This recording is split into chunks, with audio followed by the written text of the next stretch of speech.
and had a very successful meeting there, and looking forward to moving forward with that. Thank you, everyone. Councilor Kassiri. Thank you. Excuse me. Good evening. I received various communications regarding ARPA, Branford Manor, a rabid raccoon, Mystic Village Apartments, parking meters, the Historic District Commission, a very nice thank you to the counselors who finished the ARPA vote, and an email wishing to look into the usage of the community center theater, which I do happen to have a referral for, so as well as a performing arts commission, so I do look forward to when the council will discuss those items. Thank you. Thank you. On to the approval of minutes. I make a motion to approve the committee of the whole meeting minutes of January 10th, 2023. So moved. Second. Moved by Melendez, seconded by Baumgartner. Any discussion? Seeing none, I'll call for a vote. All in favor say aye. Aye. Opposed? Abstentions?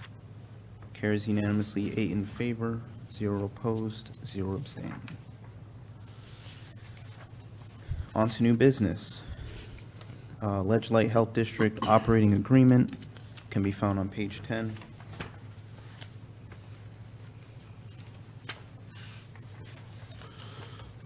And I'll make a motion to recommend a resolution approving the operations agreement between Ledge Light Health District and the town of Groton. So moved. Second. Moved by Melendez, seconded by Jones. And we have Steve Mansfield here for some background.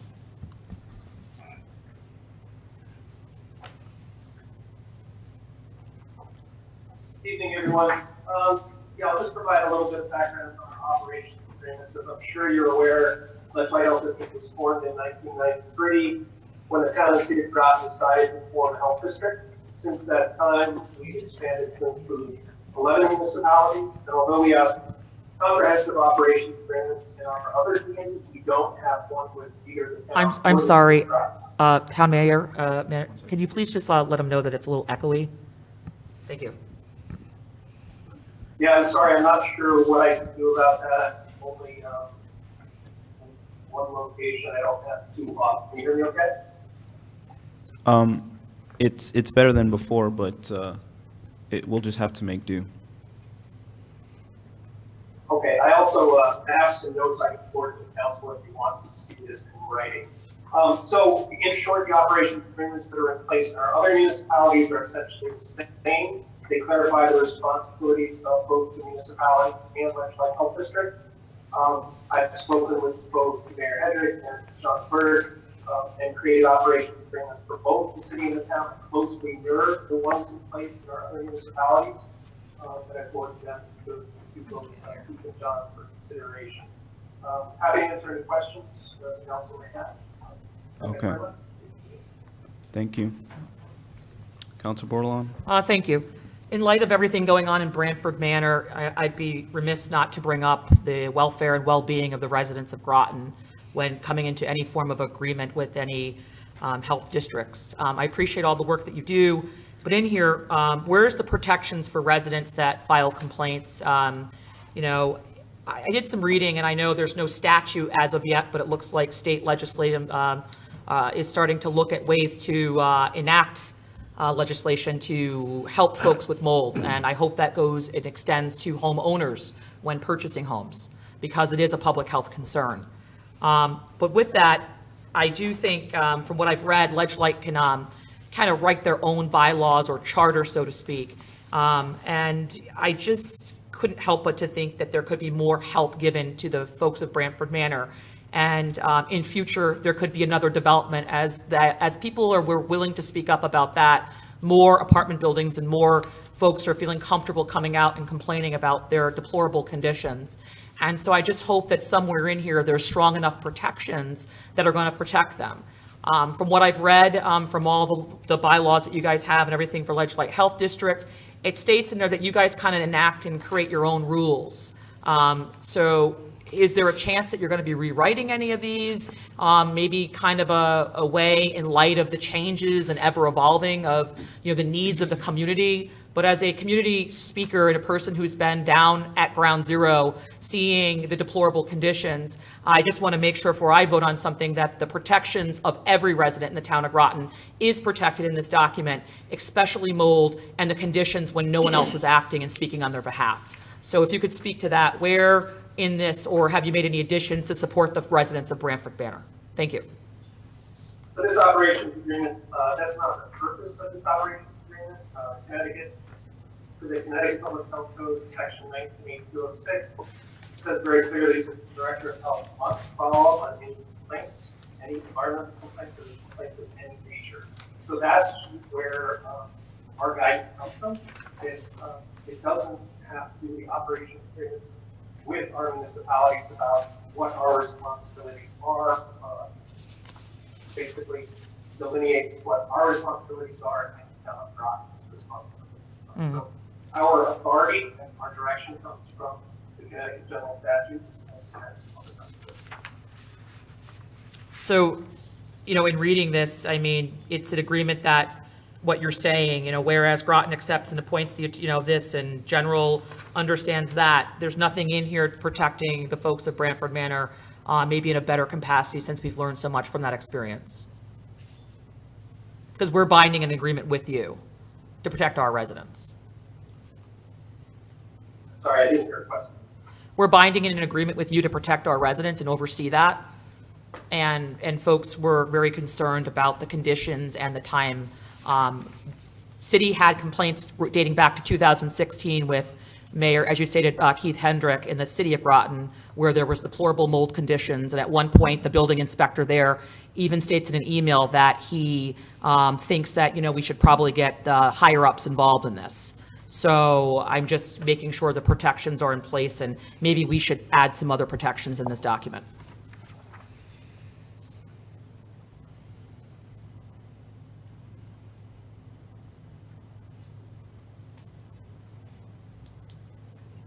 Do you have any response to that? I'm sorry, again, I didn't hear your question. I heard you recommendation. Sure, I'll say it again if you'd like. Council and, You like me to say it again? No, I said if the council and the town manager want to revise this operations agreement or make suggestions for language, we're happy to entertain it. You would like me to clarify my question, is what you're stating? I'm just making sure I'm hearing you. It's hard to hear you. Yeah, I'm sure.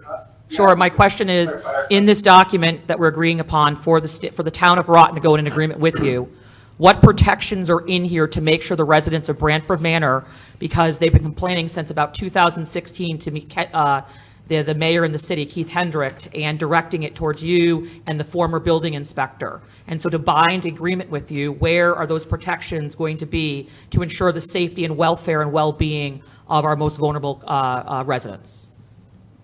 Okay, so if you go to attachment A, which is on page 7. I'm sorry? Page 7. If you go to attachment 17 in A, our packet. it's 17, on thank you. page 7, Yep, talks about local public health services, and then 198207A basic health program. It talks about all the different things you're responsible for as a health district. So that's where it's identified. okay, so looking at that, I feel it's not strong enough, in my opinion, based on what we've experienced here in Groton. People were pleading for help, and they were underserved, in my opinion, after reading all the documents that people had complained. Counselor's time's I expired. would like, I just yield for another couple seconds since I had to restate myself several times because of communication issues. Your time has expired. May I have an additional 5 seconds if you can get a consensus from the council, please? Mr. Mansfield, do you have an answer to her question? I think the last question was, where does it say in this document what our responsibilities are and protections for the citizens of the town of Groton? So again, it's in 198207A specifically, number 6, enforcing laws and regulations that protect the health and safety of the public, and those are delineated in Connecticut General Statute and Connecticut Public Health Code.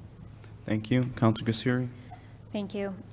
Mr. Mansfield, does this document or this agreement differ from any of the other municipalities that you serve? Not substantially. There are some minor differences. Some of them are older before my tenure as director, but since I've become director about 8 years ago, they're essentially identical. There are some differences regarding parking allowances. We did have satellite offices in some of our municipalities that still exist in those operation agreements, but this is changing. Okay, thank you. Counselor Bordelon? Thanks, so I'll take my other turn. Under that section on page 7, the 1 through 10, there could be a line added there where some other supports could be created. As it was stated, questioned by Councilor Cassieri, it differs for different towns. Do you think there's another way that we could add some more support to make sure in the event of a crisis that there's protection in place? So it's important for everyone to recognize, because we are a regional health authority, our services to our municipalities are essentially the same. So we couldn't, for instance, use an example, we couldn't support a Groton ordinance that required covers on every trash can and every residential address. We couldn't do that only for the town of Groton. We would have to do it for every municipality, because we have to be equitable across the board. If the town of Groton had something specific they wanted to add to this, it couldn't go under 198207A because it has to have its own statute. These are the 10 essential services that are identified in state statute. So we wouldn't have the authority to do that. If the town wanted to add something specific somewhere else in the agreement, as I said, we would have to. Okay, so my question is to the town manager. In the agreement that we signed with the city of Groton, and since our building inspector has no jurisdiction, but we are up to hold to make sure the standard that we signed on a while back, is there any protections or separate agreements that you feel should be written up to make sure we are protecting our side on the town? Well, on these type of operating agreements, I think it's a little different because they have to stay flexible to stay within the law. And He stated that we could write our own thing separate if we needed to. I'd want to look further into it. But in terms of this agreement, I think it's a good agreement, same as everybody else signed. So is this something then we can bring back to the table to type up, town manager?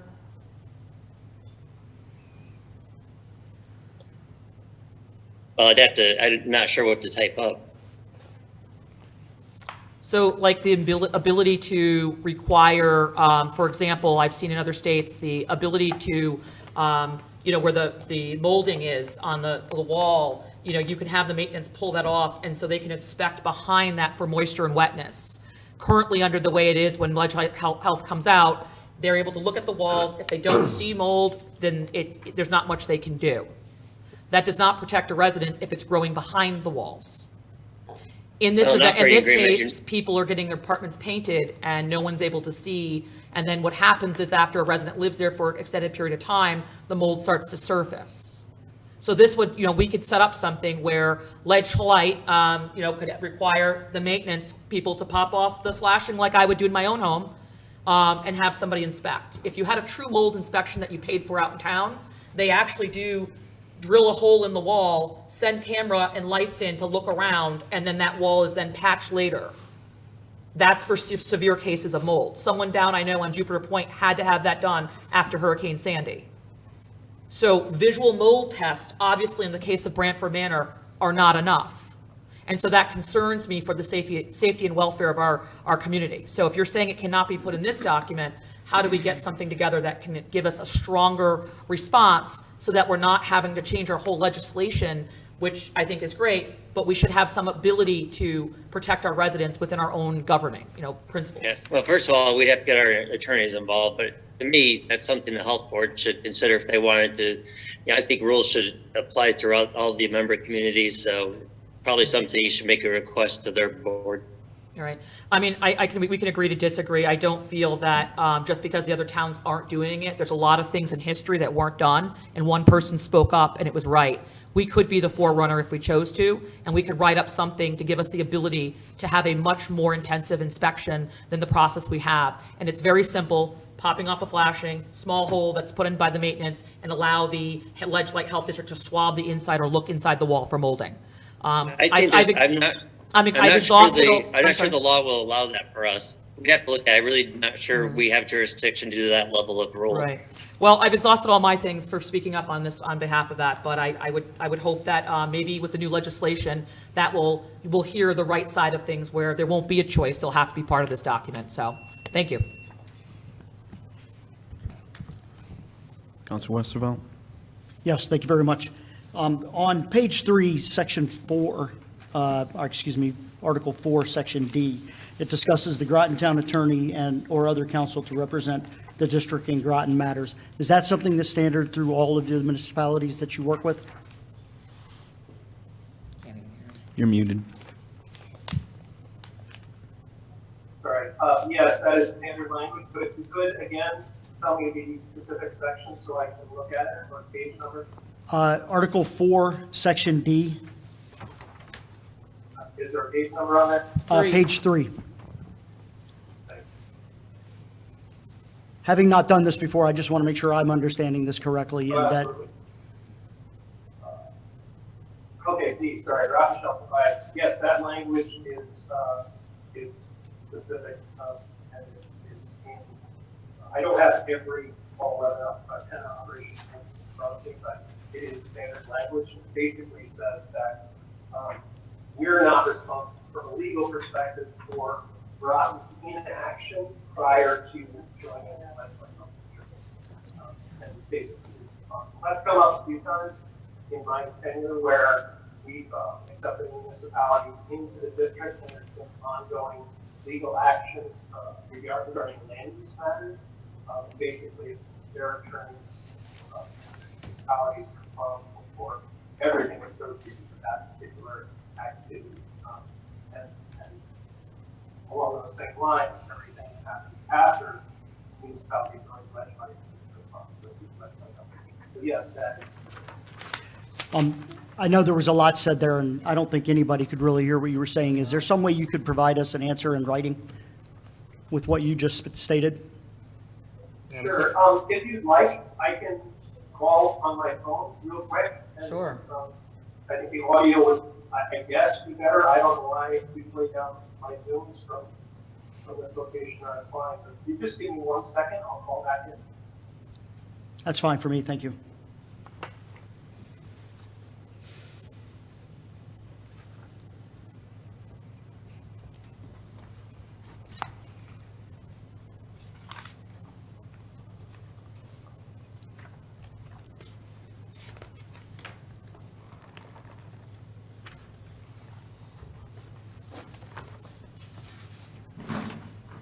I just have a clarifying question for the town manager.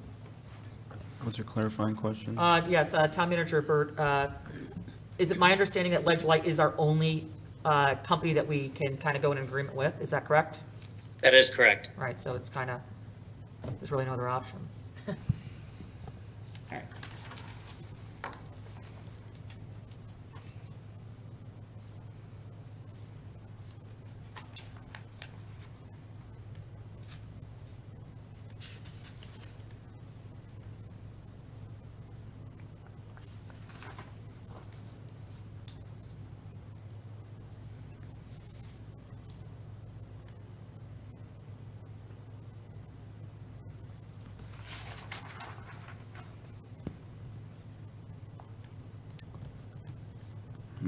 Okay, there you go. Hi, Steve Mansfield's on the call. Can you hear me okay? Yes. Yes, we can. All right.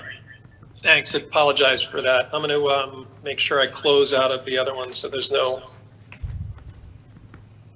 crosstalk, so to speak. So to answer the last question, yes, Section D there, Groton shall provide the Groton attorney. That language is the same or very, very similar in our other operations agreements, and essentially says that anything that occurred on the town of Groton's watch, i.e. before Ledge Light Health District became the health department for the town of Groton, is the responsibility of Groton. Anything that happened after Groton joined Ledge Light Health District is the responsibility of Ledge Light Health District from a legal perspective. And there is history there, or precedent, I should say. We have had a number of towns join the district where there's been ongoing litigation or legal actions between, say, a developer and the municipality. And that municipality has remained responsible for all the activities surrounding that pre-existing action. So yes, that language is the same or very similar. Thank you very much. Thank you. Any further discussion? Okay, seeing none, I'll call for a vote. All in favor say aye. Aye. Aye. Opposed? Abstentions? Carries unanimously, 8 in favor, 0 opposed, 0 abstaining.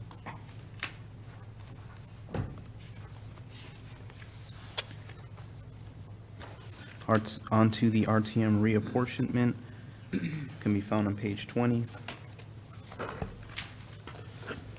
Make a motion to recommend a resolution approving the new representative town meeting membership reapportionment effective for the town of Groton, November 7th, 2023 municipal election. So moved. Second, Jones? Moved by Melendez, seconded by Jones. And we have Clerk McAllister here for some background.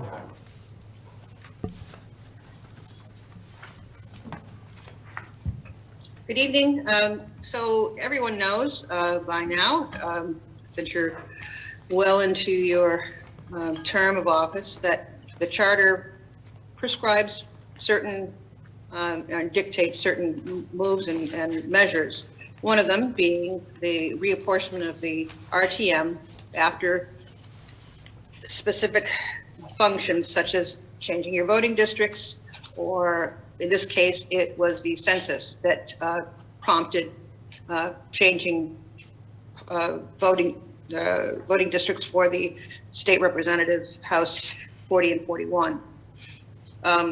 So the memo that I sent in the end of December outlines exactly how you computate the voting districts to come up with no more than 45 representatives for the town meeting. And so you can see the divisions that are done and the calculation, and such as we have 7 voting districts, it'll distribute to be 45 members. So if there's any questions, it's pretty clear. There's always a question about how come when I do the calculation, there's remainders in my numbers. Well, the statute, or not statute, it's a town charter that dictates how we calculate, and we cannot pay attention to any of the remainders of our calculation. So if it's 7.4, you can't round down or round up, it just stays. Or 7.9, you can't count on that, which always bothers people, and it bothers me too. But we'd end up with more than 45 members most likely. Thank you. But Councilor Bordelon? Yes, I know on election day, there was I know Representative Connolly, state rep, identified a whole bunch of areas that were not properly identified at the time. Is that being accounted for since that error was found? oh yes, that was counted. That was actually before election day. Yeah. What she identified was before election day. Right. But it was still a bit of a disturbance in the force of people finding where they need to go. Yeah, it doesn't have anything to do with this reapportionment. We're I just want to finish perfectly in line. I just want to finish my statement, then you can respond to me. Oh, I'm sorry. Yeah. Is that my concern is, I just want to make sure that I was asking to make sure the numbers were correct, because originally when this line was drawn, a whole section and roads were eliminated and not counted. And so it would affect these numbers in the sense if those actual voters, say in District 4, I just want to make sure they're being captured is all. That was my hope.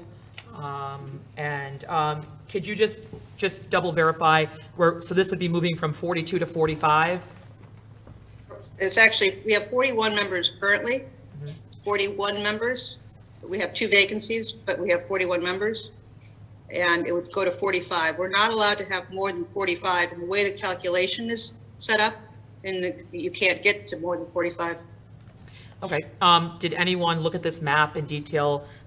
Some folks have reached out to me with concern for District 4 being 10 versus making, that district at 49 4,913 almost doubles some of the other districts, and has there been any thought to shave that around to even it appropriate? It just seems when you look at an outlier, you see 6, 6, 5, 10, 6, 7, 5. You average those out, you get an average of about 6, and then you have this random number of 10.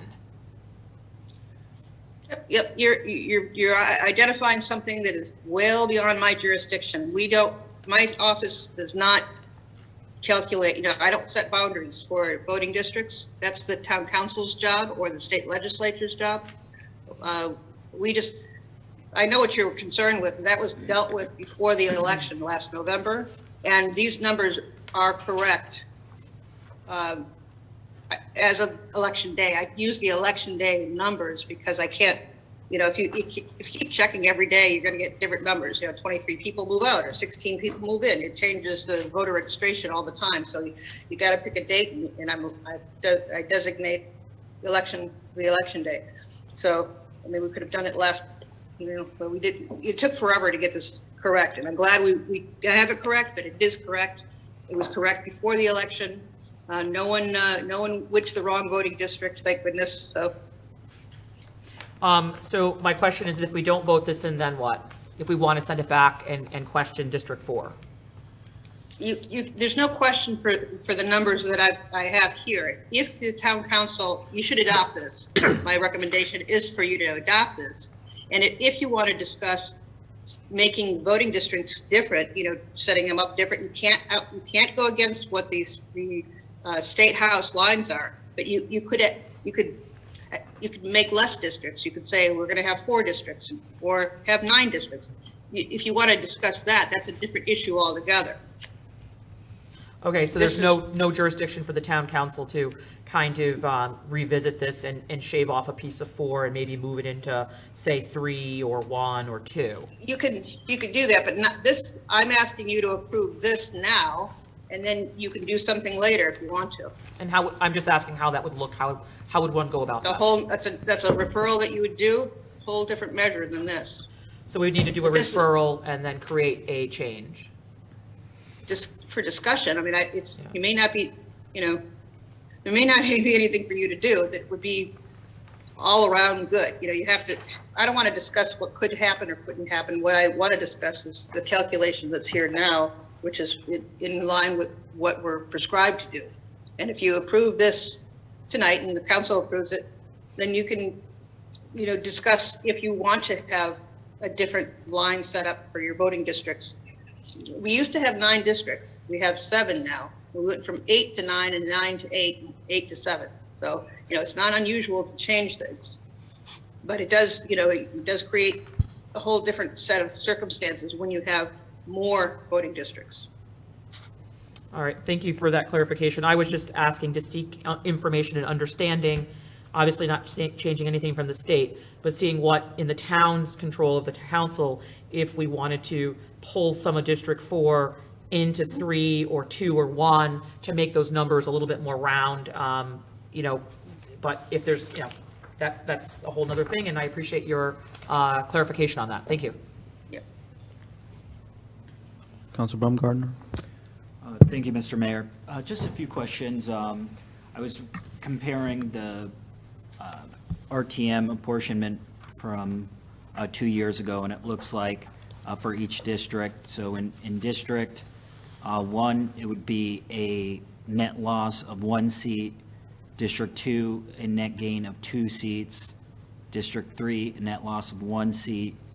District 4, a net gain of 2 seats. District 5, a net gain of 1 seat. District 6, a net gain of 1 seat. And then for District 7, no change. As far as the voter registration numbers you use, what would be the most recent list you would pull to determine the apportionment? I used the election day registration, which is what I'm required to use to determine the numbers. So it would be as of November So the 4th. we had 21,996 registered voters the week before election day. Okay. That's the list that I'm given by the registrar. But I will correct you on your distribution on the RTM because it's, it is a change, but you're not gonna, you're going from 41 to 45 members. That's a big change. That's 4 more people. And they're all coming from several districts, not just one, but of course you can see that the District 4 is, it has been bigger than everybody for quite a while. When we switched from having 8 districts, we distributed District 5 into 6 and 4. It was kind of strange. And then made District 6, District 5, we got rid of one district. So that's when it became so big. Yes, no, absolutely. That's another thing I observed with District 4, one of the few districts, I think, just looking at previous maps, even when there was 9 voting districts, District 4 has kind of geographically stayed largely the same and has added areas in large part from District 1 this past redistricting cycle. So it's going to be a big one. And so I know even now, one of the vacancies are in District 4, at least one of the vacancies are in District 4, I believe, for the RTM. And I know, historically speaking, obviously, in that it does host the sub-base, a little bit more of a transient community. One of those interesting situations where even though there is a lot of population up there, it doesn't really matter as far as how the apportionment works for here because it's based on electors, not residents. But nonetheless, still 10's a very big number. And so I know that also factoring in minority representation, sometimes, more often than not, in certain districts, there is often minority representation. Republicans are elected by virtue of the minority representation clause. And so in the future, do you expect any issues should either party, if they were to gain, say, at least 7 seats, would have difficulty actually fielding folks to serve on our elected body from that portion of town? I don't know if you really want my opinion, but, it's always, the minority representation is a clause in state statute. And the virtue that we have there's no representation clause for your town council or your city council is because of Bill Sebas. When he was in the state legislature, he wrote legislation. It's in and that happens to, historically, if you want to look at history, it was 35 years that the Republicans had town council.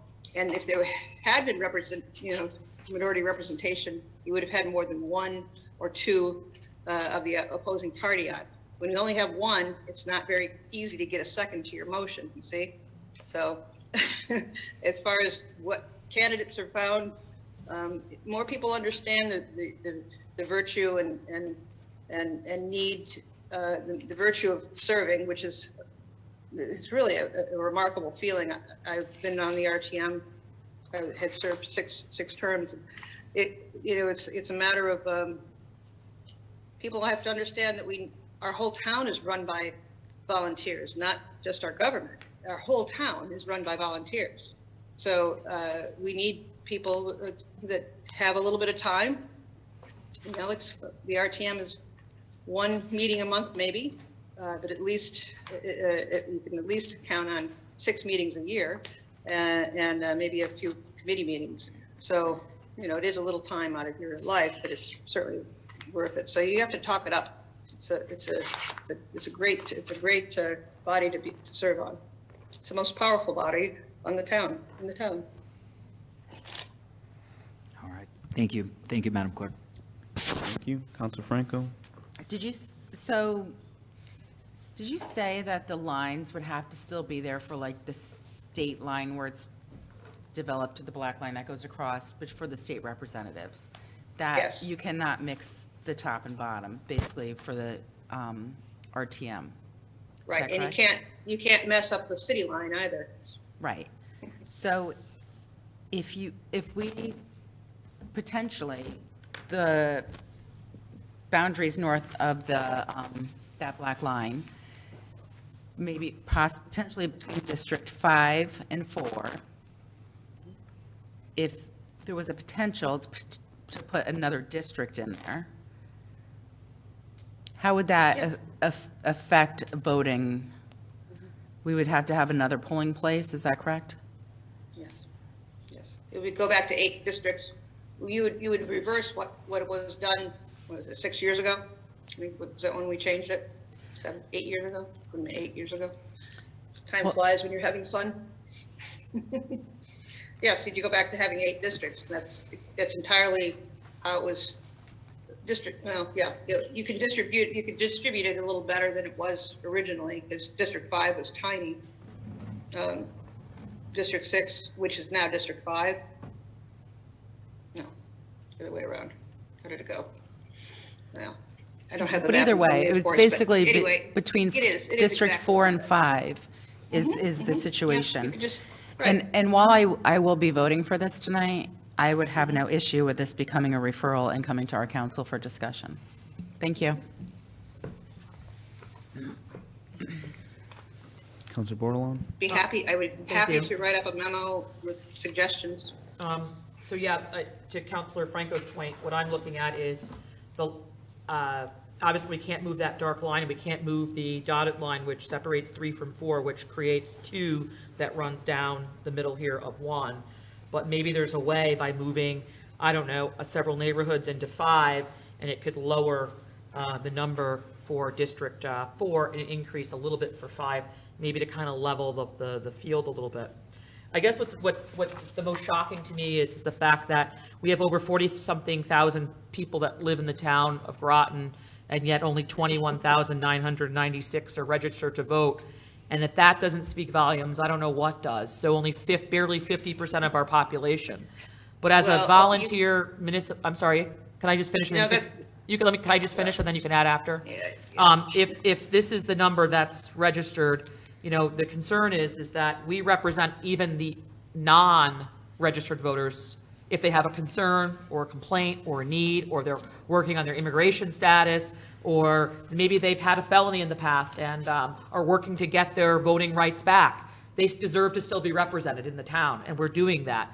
So I hope to see this number come up, and because unfortunately, some of the areas where they're the most underserved, they're the most underrepresented as well. And this number kind of bothers me. And so my hope is that the town, not from a Democrat or Republican standpoint, but from a town standpoint, we maybe talk to the register of voters and start holding some more voter registration events and ways of working to help people gain voting rights back, as well as checking on things to make sure people understand. And that's why I'm really big for the dual language. But my question is, I know from election time and going through the voting list and knocking doors with, you know, fellow counselors, it's to my understanding that sometimes people fall off from being inactive. Is that correct? Mm-hmm. And how long does it take for someone to fall off of this list? Again, I don't, that's not my job, so, you know. Well, I'm just asking because of the numbers you gave was the 21,996. So I just want to make sure we're Right, not but missing that of number is anybody. based on eligible voters. And when you compare the population, that's not all eligible voters. Those are children and everything else mixed in there. So that's not an accurate number I'm for just speaking on, unregistered. yeah, I'm just speaking Well, around I know. numbers. I know, but it isn't, I think we have a fairly good, I think it's pretty representative, but, you know, more would always be better. For voter registration, there's a whole process, and I can certainly provide that booklet to all counselors so they can have all that information.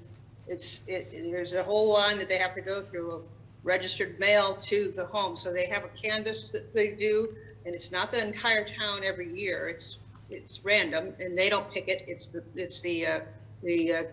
computer system that picks it, and the information. It's a postcard that's sent to a voter. And if the voter doesn't respond, it's either a letter or postcard, see again, I don't know. But if the voter doesn't respond, then they have to try again. And then they still don't respond, they have to try again. I think there's four tries before. So it could be 4 years of trying before they actually, so the first ping, they don't get any, and the next year they'd send it again, and the next year they'd send it again, and then, you know, after the 4th year, then they become inactive. But in an inactive voter, they're actually counted in this list by this. It's not just active, this is inactive too, because an inactive voter becomes active by virtue of going to the voting poll, by signing a petition, by applying for an application, you automatically become active again. So it's not a horrible sentence if you're inactive. Okay, so this number includes the inactives then. Yes, ma'am. All right. Because they could become active any minute.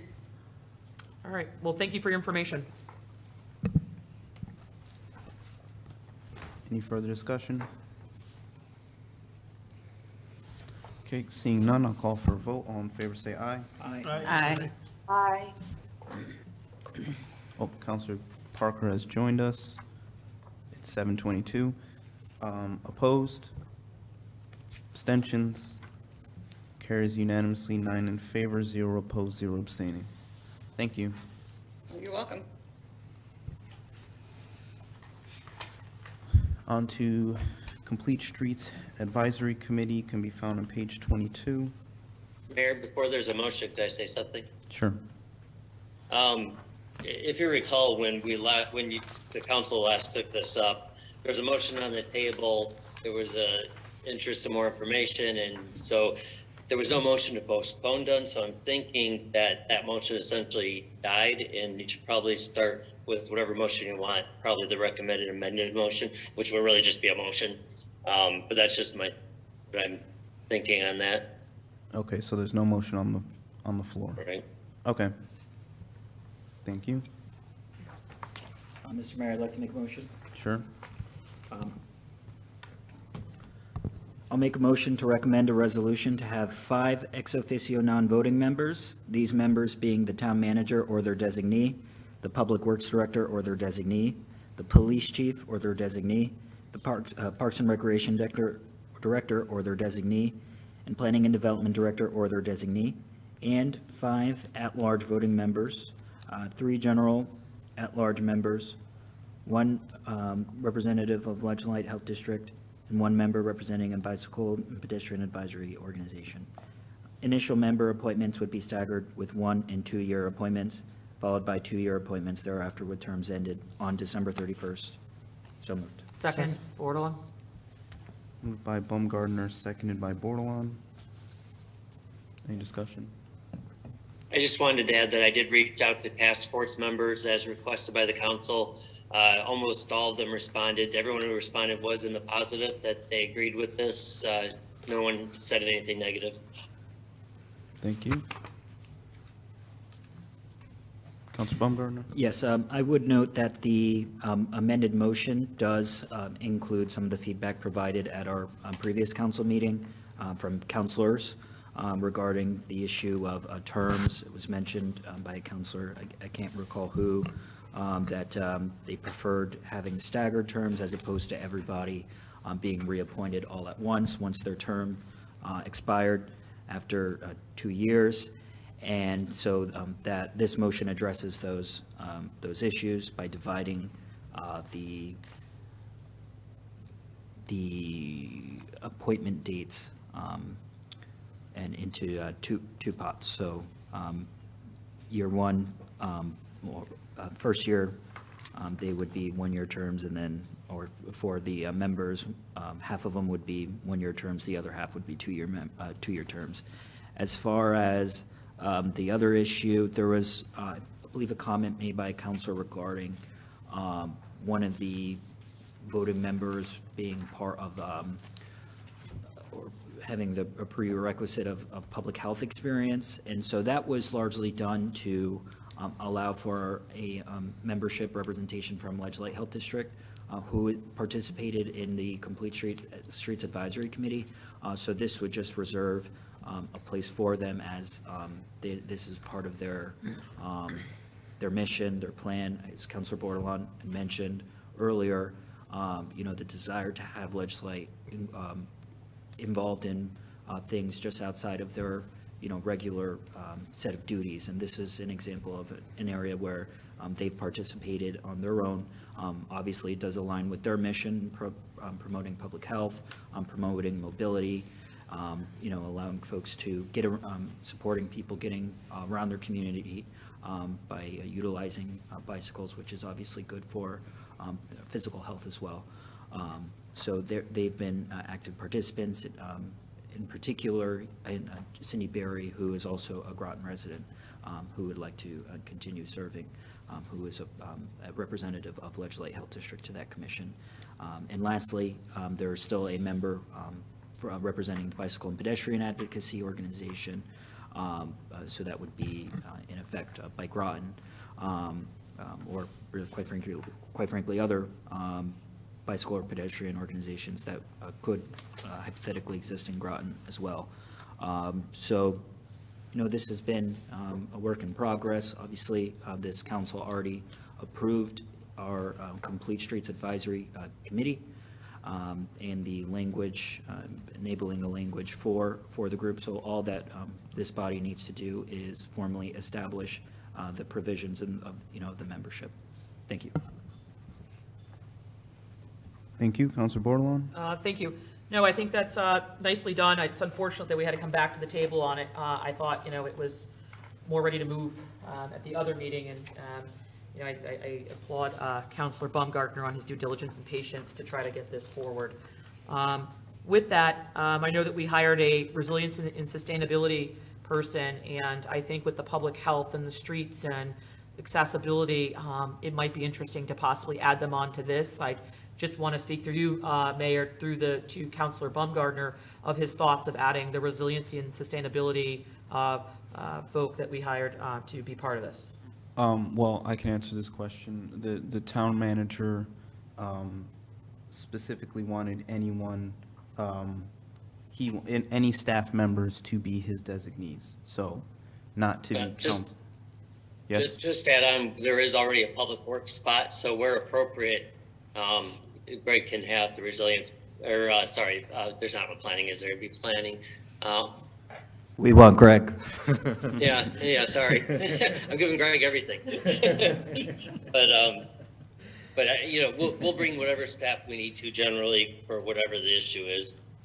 And part of our in-house process now is pretty much any project has to go through her anyhow. Okay. Okay, and and she's noted, that person is noted in the document itself? I mean, I just want to make sure that we're, again, in 20 years, when someone looks at this long after maybe none of us are up here or on here, it might not be the same public works director or counselors or anybody, that they understand that that was the intention. So we assume a lot when we put that, right? We'll have to go back and find this tape that states that, but under a different complete person running this, someone could say, the public works, and they may never bring the resiliency person. So sometimes we imply a lot, but as I've gone back and read old notes from old meetings, it's left up to interpretation. So I would just like to see the language in there stating that a member, we hired a member for resiliency and sustainability. I think it would just be nice to add that on there. Well, if we did it, it would be it'd be the planning director's appointment with authorization for me. So you put the planning department. I'm sorry, she's with the what? The planning department, you would put them down as another member of the planning department. Or you could put the resilience sustainability coordinator from planning and the planning department, period. We're not going to get into individual. Theoretically, I have to appoint everybody. It's even with the way it reads this way. I'd rather keep it the planning department because they might, there might be circumstances that it's someone else appropriate.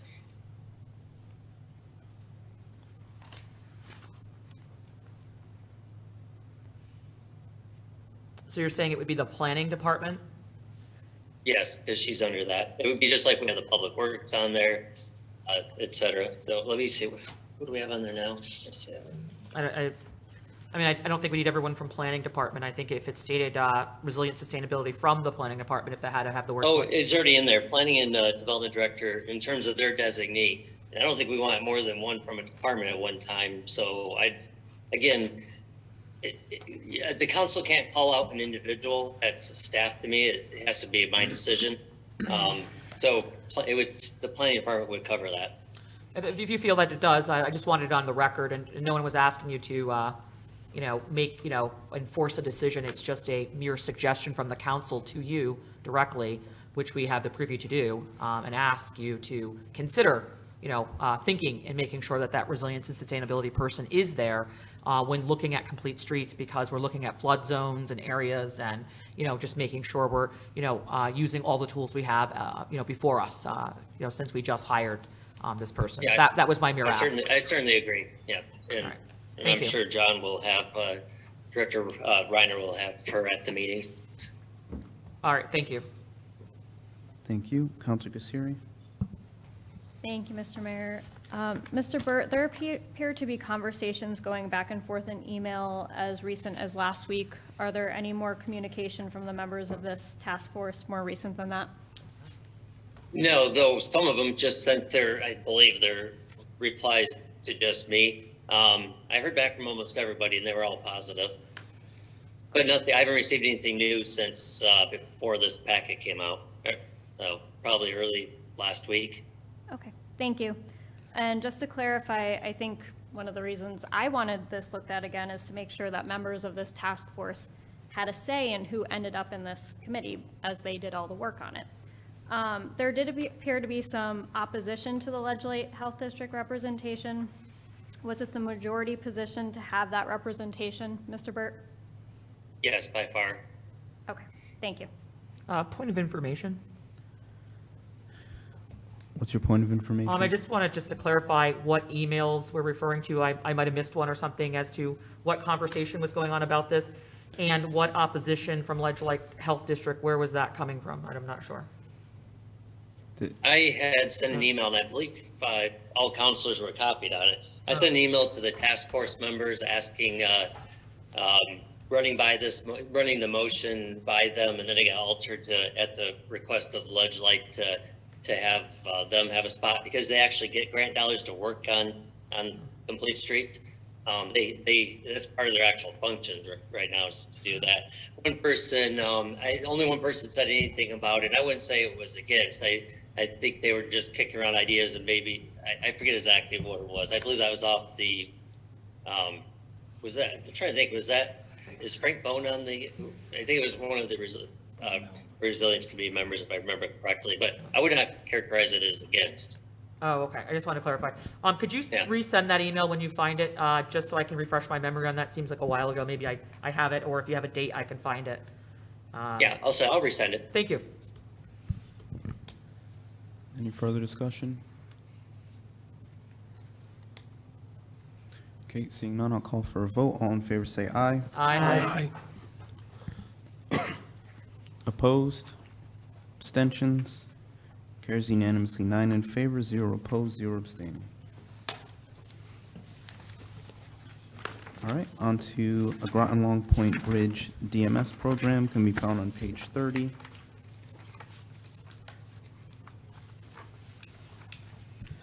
I'll make a motion to recommend a resolution to use the design managed by state program for the Groton Long Point Bridge project, and to authorize town manager John Burt to act on behalf of the town of Groton, including executed any and all documents, and to perform all acts deemed necessary to carry out the terms of the program. So moved. Second. Moved by Melendez, seconded by Bordelon. Welcome. Good evening, everyone. Greg Hanover, Director of Public Works. Seems like it wasn't too long ago we were here talking about this bridge, it was actually back in July. We've been working on this for quite a long time. We've always been anticipating that we would use what I would call the traditional federal local bridge program, which is the federal government pays 80% of the cost, and the town municipal funds pay 20%. This current project is estimated at $8.4 million, so that means that the town would be responsible for 20% of that, or 1.68 million. Recently, we were made aware by DOT that there's a new program, new federal local bridge program called Design Managed by State, DMS, where the project is paid 100% by federal and state funds. Federal's 80%, and state bond money pays the other 20%. So in other words, no local money is used for this project at all. So the state and feds would pay $8.4 million to complete the project. Under this program, the state uses one of their on-call engineers for the design work. They would carry it through the design, through permitting. They have a whole rights-of-way section that would do all the rights-of-way acquisitions that are needed. And then they would be, managing the construction during, the contractor during construction. The town will still be involved in the input process throughout the design, throughout construction. There'll still be a public input component to this under this program. So we applied for it. This bridge was accepted recently back in December. So now we have the agreements, and they're being currently reviewed by the town attorney. And then so we're asking for concurrence so we can go ahead with this program, and then town manager can sign the documents. I know we've done a lot of work in the past on this. There's been task force that have looked at this. I mean, some of you have been on that task force. All that information will be given to the state's engineer. They are well aware of all the issues out here. We'll be having meetings with them. They'll take that information. All the previous public input sessions we've had, I think we've had 3 or 4 of them. That'll all be given to the new engineer so that they'll have that as they go through the design. And again, there will be some public input, going forward as well under this program. So with that, I'd be happy to answer any questions. Thank you. Council Bordelon? I just first want to thank you as someone who served on the task force for a little while. And I know it was like back and forth, like really trying to piece together how to make this bridge, fit the tapestry of the area. And there's a lot that goes into this when it was looking at the slope, because we want to look at the sea level rising, because you don't want to build a bridge that's going to be washed out, in a short time. That's a waste of money. But looking at it, because with the curve and going up and the houses on the side, so there was so much work, and was actually really interested. I remember at the beginning there, Bruce Jones was asking me, what meeting are you going into? And I said, oh, GLP Bridge. And he says, oh, where's that link? I said, let me send it. So, and he, after had stated how, he thought it was a very productive meeting and very interesting. So there's a lot of work that goes into this. With that, there's a large amount of money. And the fact that we were able to find something that's going to take our liability pretty much down to, you're saying all of it would be covered under this possible. Correct, yeah. That's amazing. So looking at these numbers in the starting point of a bridge that was rated as a priority of our council back when I first got on to handle, I think is extremely important, and I'm excited to see where it goes. My hope, though, is that it's inclusive. My other question is the 3 designs that were presented, originally, how would those graphics and designs kind of move with this new project, with the state taking over? Would those thoughts be considered, or would it be back to the drawing board again and more talk, or, I'm just curious of how that would work. Yeah, I don't think we're going to go back to square one. I mean, we've had a lot of public input. There's been a lot of talk, among the community members, stakeholders. And I think the task force ended up with a bridge that has a sidewalk on one side. There's no fishing platform, and it's, raising the causeway, as you said, to account for sea level rise, taking into account the impacts to the abutting property owners, particularly on the west side of the bridge. All those things, the state will take into consideration. We'll make sure that they're well aware of all that stuff. So, I think, we'll have a good, they'll have a good foundation to really work with. My other question was talking about the power that runs underneath there. That would all be covered, or would that be something that we'd be on the hook for? Yeah, we had talked about, undergrounding all the electrical lines that go across that causeway. Right. And the state was not quite sure if they would cover that cost. Okay. But that, to be clear, that would be the same case whether we did the traditional 80-20, where we're still paying 20%. They wouldn't cover that either under that program. So, it's really doesn't matter as far as, the lines go, which program we use. I mean, if they're not going to cover it, they're not going to cover it. And that's something we could come back. And what was at the time, I mean, everything's changed. What, do you have numbers of what that was? We were staring down the barrel of costs on those roughly? We had just started talking with Groton Utilities about that. One of the issues is it's the main feed to Fisher's Island comes off that Right. pole there, one of those poles. And then we'd also have to have new underground services to several homes along the west side of the bridge. So it's going to be a fairly expensive, Right. but I haven't gotten numbers for that yet. All right, so, I mean, so my thought is, maybe there could be some collaboration with Fisher's Island, since they have a benefit to this line.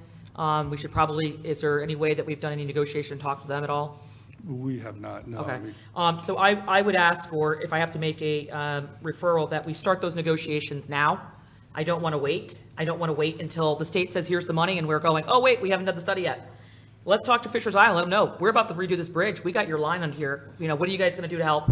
Maybe there could be some collaboration with the state and some other funding that we can look at. Great to have Councilor Baumgartner on board here on the council. It's a great way because he's hearing it live right now. But maybe there's some other funds or fees that we should start negotiating, looking into.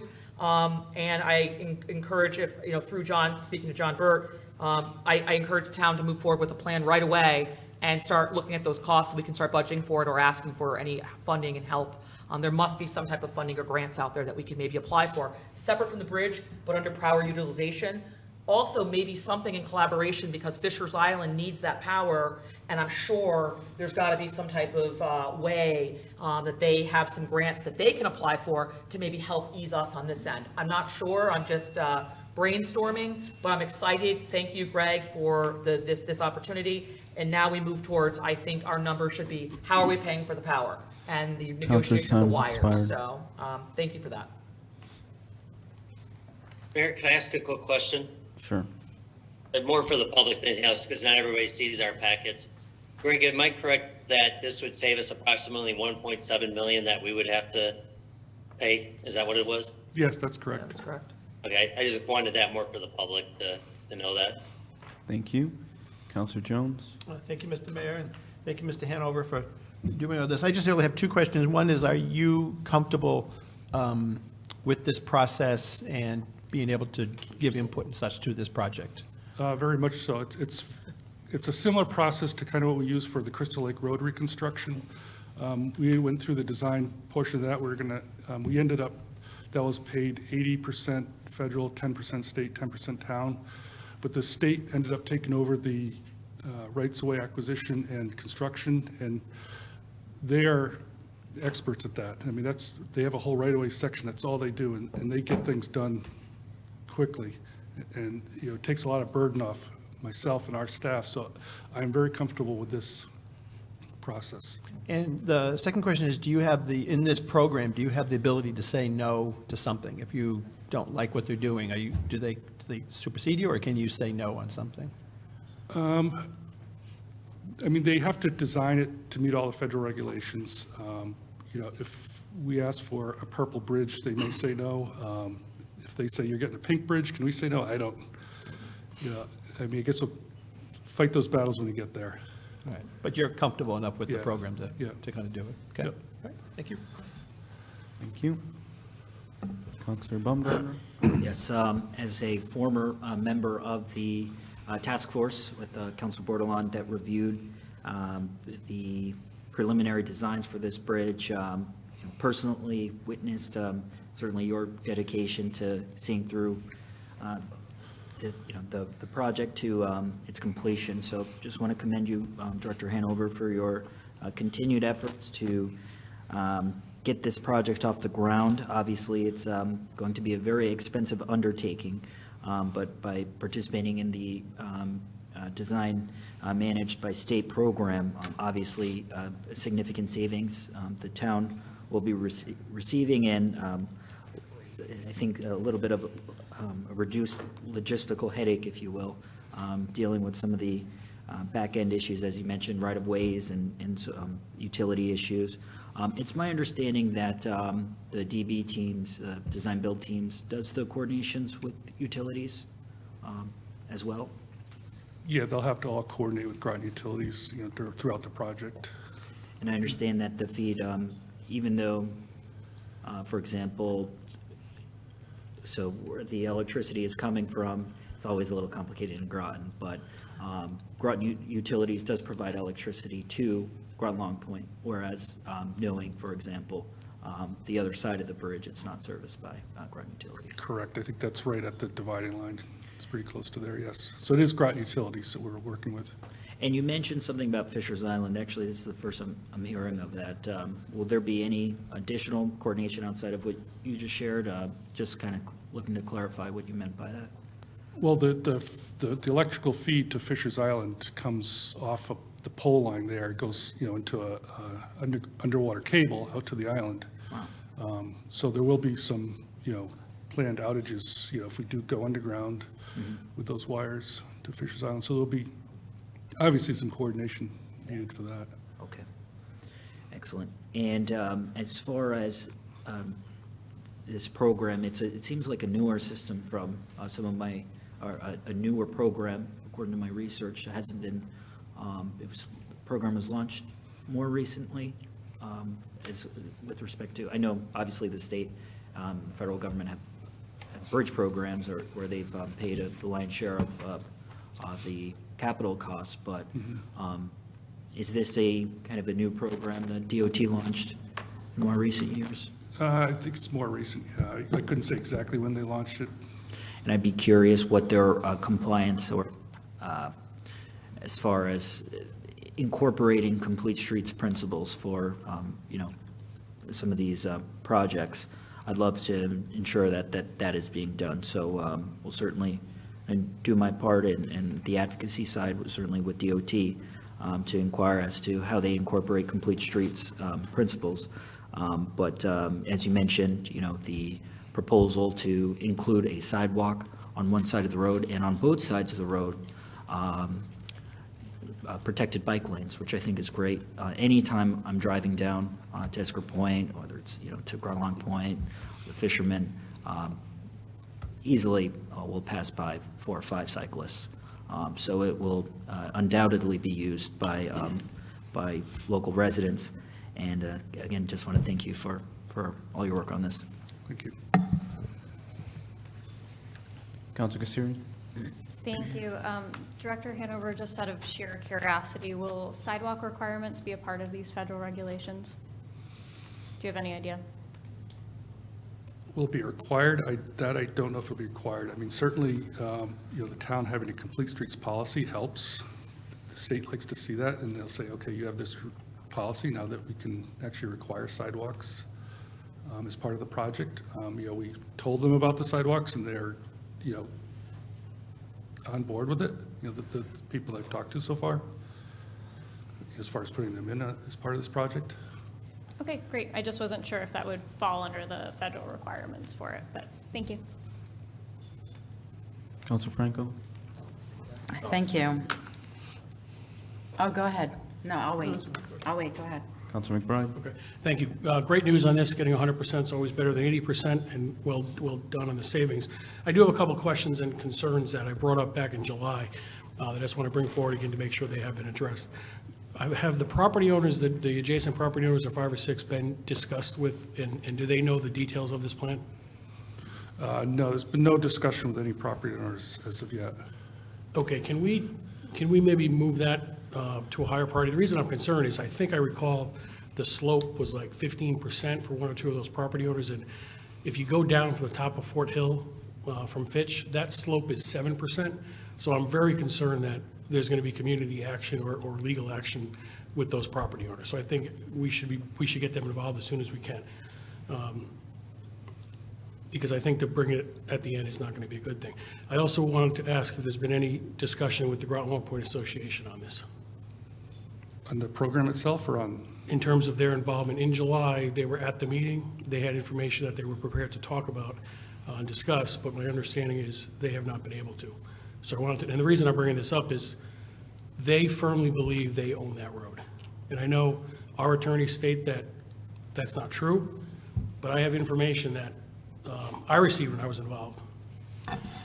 This is a letter from Town Manager Ron LeBlanc, September 4th, 1998. This is in response to your letter dated June 8th regarding clarification of property along Groton Long Point Road. Please find enclosed a copy of Attorney Jim Brennan's opinion. It goes on to state from Jim Brennan, who is the attorney for the town. He starts off saying a few things, and then he leads with, "The title to this section of the highway is in the name of the town of Groton by virtue of a 1964 deed from the state of Connecticut. This deed made a reference to a general statute that was enacted in '63. I didn't review the statute as I'm generally familiar with it. It authorizes the state to transfer to municipalities certain state highways that the state no longer desires. This land was transferred to the town in error, and it should have been transferred to the town of Groton Long Point." That was my words. This paragraph is the key word that I think we need to key in, why we need to bring Groton Long Point into it. "Although the technical title is in the name of the town of Groton, the control over it is exclusively in Groton Long Point by virtue of its charter. The association, not the town, has complete control over the highway, and any issues with adjacent property owners should be resolved by the association, as we have no jurisdiction to do so." So I bring this up because I'm all in favor of this project, but I think it's going to be delayed if we don't get Groton Long Point involved. So I'd like to see if we can bring them to the table and move this project along. Mayor, can I add something? Sure. There is a little more to that. There was a corrective letter that went out from our attorney shortly after that, so there is a little more to that. However, the state will do their own review. They'll make their own decisions and see what they believe is, as to ownership, and see if the sidewalks even make it to the design. Essentially, we just turn over everything at this point to them, and they'll go through the public process. Obviously, we want to get input up front so we can share it with DOT, but they'll probably be redoing processes for getting more input.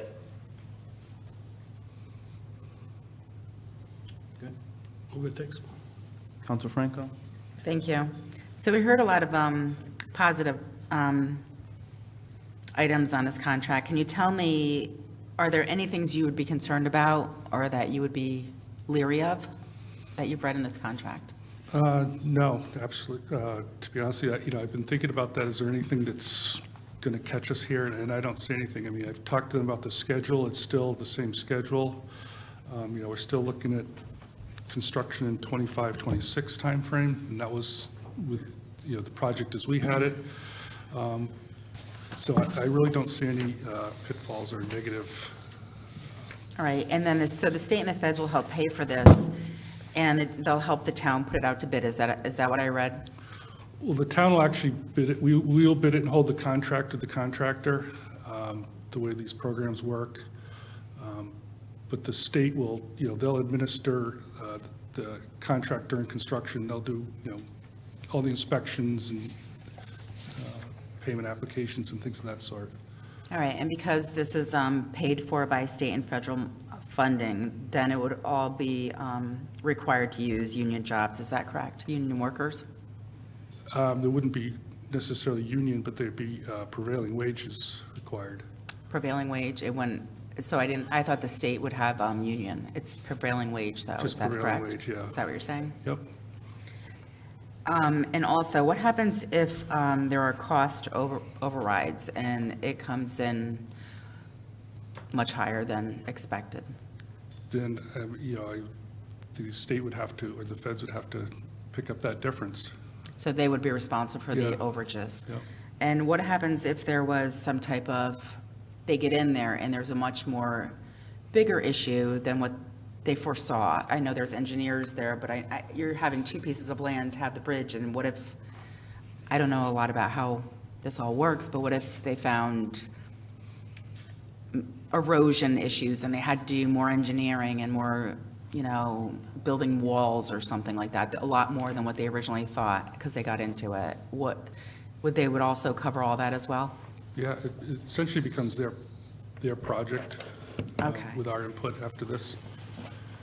And Mr. Burt, for just Mr. Burt, are you there? Yeah, I'm here. Okay. So what had just been discussed about the bringing Groton Long Point Association and the potential that residents in that area may sue. If this was. It would be a lawsuit against the state, by the way. We wouldn't be part of any action with the sidewalks. I would not anticipate. All right, even whether there were sidewalks or not, if neighbors wanted to sue, or the Groton Long Point Association was upset and they sued, or whatever, you're saying it would not be the town, it would be the state? Well, anybody can be sued, so, you know, I don't want to say that, but it would be primarily the state. All right, and then if by any chance an attorney came up and said, well, you know what, we found that Groton Long Point does own this, and it should be theirs, who would be responsible then? The state. The state, and then what would happen? Their attorneys would fight it out. So I'm sure they're going to do extensive research and, you know, have a good, you know, probably the AG's office weigh in on anything if it looks, you know, questionable at all. All right, well, I'm very excited that we have found a way to pay for the Groton Long Point Bridge with 100% funding. That's very exciting. And this has been something since when I first got on the council that I've been an advocate for getting replaced and repaired, because this is basically the only way out from Mumford's Cove and Groton Long Point into the community. And if this bridge did get downgraded to the point where cars couldn't drive on it, it would be quite the issue, especially if emergency response vehicles could not cross that bridge. So I'm very excited about this, and thank you and everybody involved for bringing this forward and getting us this ulterior funding. Thank you very much. Council Bordelon? Thanks. In this document, the state, it doesn't disclose the power lines in here anywhere. Or did I miss it, perhaps? Which document are you referring to? The whole agreement with the state and all that?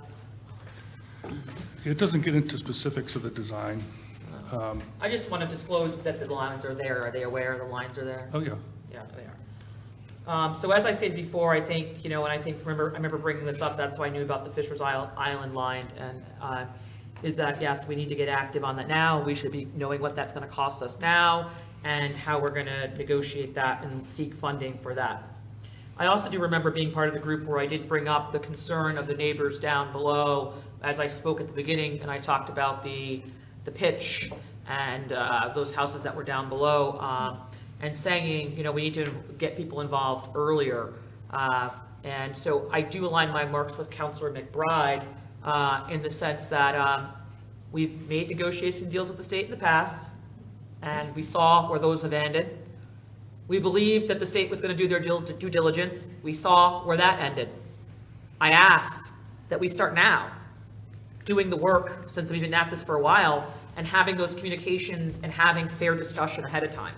If I was an owner of a house at that corner and the pitch was going to go up, I should already be that should already be something that's being talked about. It shouldn't be something that the state's going to contact them later. The town should be saying, we're planning to replace the bridge, the state's going to be repairing it. Here's some drawings from the contractors that we dealt with, and I'm not sure where the state's going to go, but I want to make sure you guys know.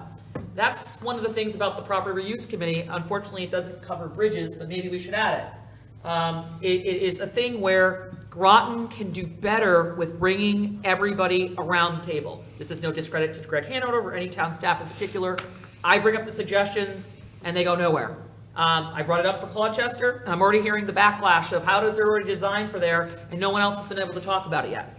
It's great to bring up ideas up here, but while we're planning, we have to involve our community. So I, again, as I said on the task force and stated, encourage that we start doing our due diligence. That should be part of our discussions long before.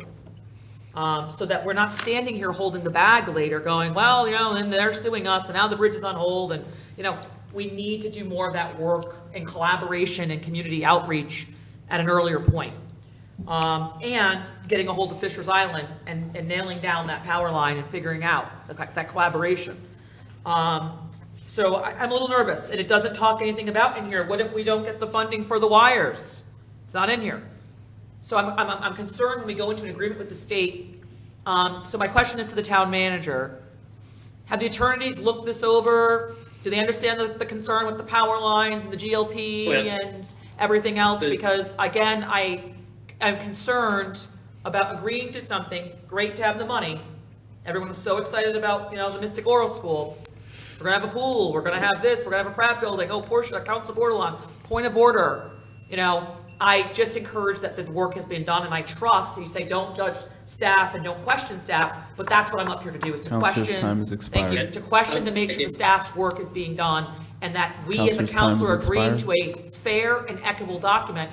As Council McBride stated, there's work that has not been done. Counselor's time has expired. And I had already brought that up, so I'm a little concerned. Okay, so the state's not gonna put specifics like power lines in there. They have their, this has gone through the AG's office. This isn't gonna change. We have had our attorneys look at it. This is not gonna change. Just do we wanna take in, and it's gonna be similar whether we do the 80% program or the 100% program. They're not gonna do that, period. So we have to decide if we want 100% or go with 80%. So I could tell you that I think we all know the engineering section of Public Works has a lot of work going on right now, so I highly recommend doing this one rather than the other one. Thank you. Any further discussion? Point of clarification, point of information, to the town manager or to, can we safely move forward agreeing to this without the back work being done? It's not a matter of, I know the town manager has stated the Counselor money and Bordelon, 100% Counselor funding. Bordelon, Just the question. Right. Thank So you. my question is, to agree, it's great, I want everything paid at 100%, but I also want it to be done ethically and properly. Well, what I wouldn't want to do is miss our place in line on getting this. Right, but Yes, I feel sometimes totally missing- comfortable. Counselor Bordelon. I feel totally, I'm speaking, please. I feel totally comfortable moving forward with this. I can't imagine giving up 1.7 million. The state's committed to public input, and we'll do our part to help coordinate that and get comments to them and make sure they have a full picture. My last point of information is where in this clause is our back out if something was to go disarray with GLP and the neighbors and all that? If we had to back out, I mean, it's great. Counselor Bordelon, you do not have the floor. Once You do not the have state floor. starts spending money on a bridge and start all that, there's not gonna be backing out.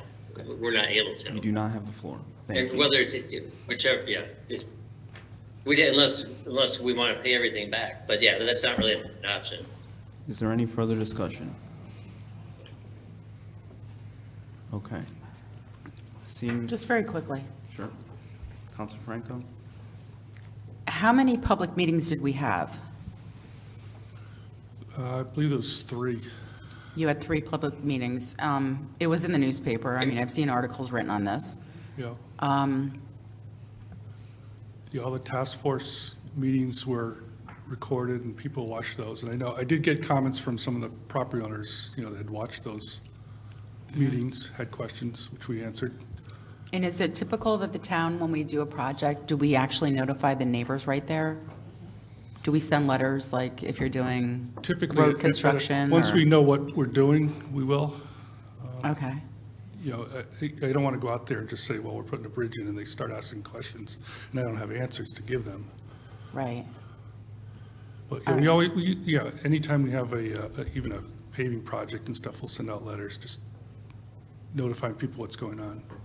Okay. So potentially, they'll be notified at some point? Oh, at some point, yeah. And like I said, the state right-of-way department, if you will, is they're very good at what they do. I mean, that's all they do is work with property owners on getting slope rights, easements, and things of that sort. All right. Well, I thank you very much. Thank you. Thank you. All right, seeing no further discussion, I'll call for a vote. All in favor, say aye. Aye. Opposed? Abstentions? Carries unanimously, 9 in favor, 0 opposed, 0 abstaining. Thank you.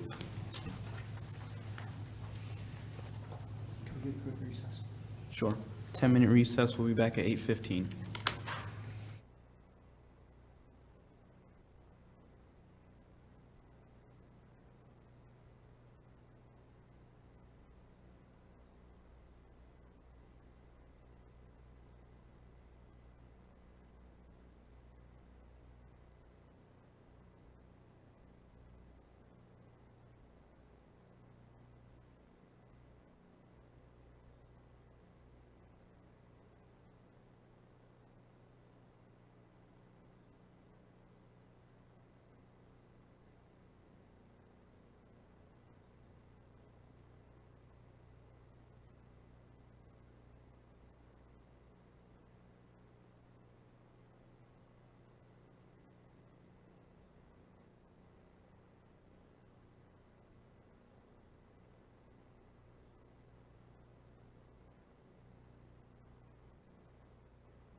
The council is back from recess at 8:15. I just had a point of information, Mayor.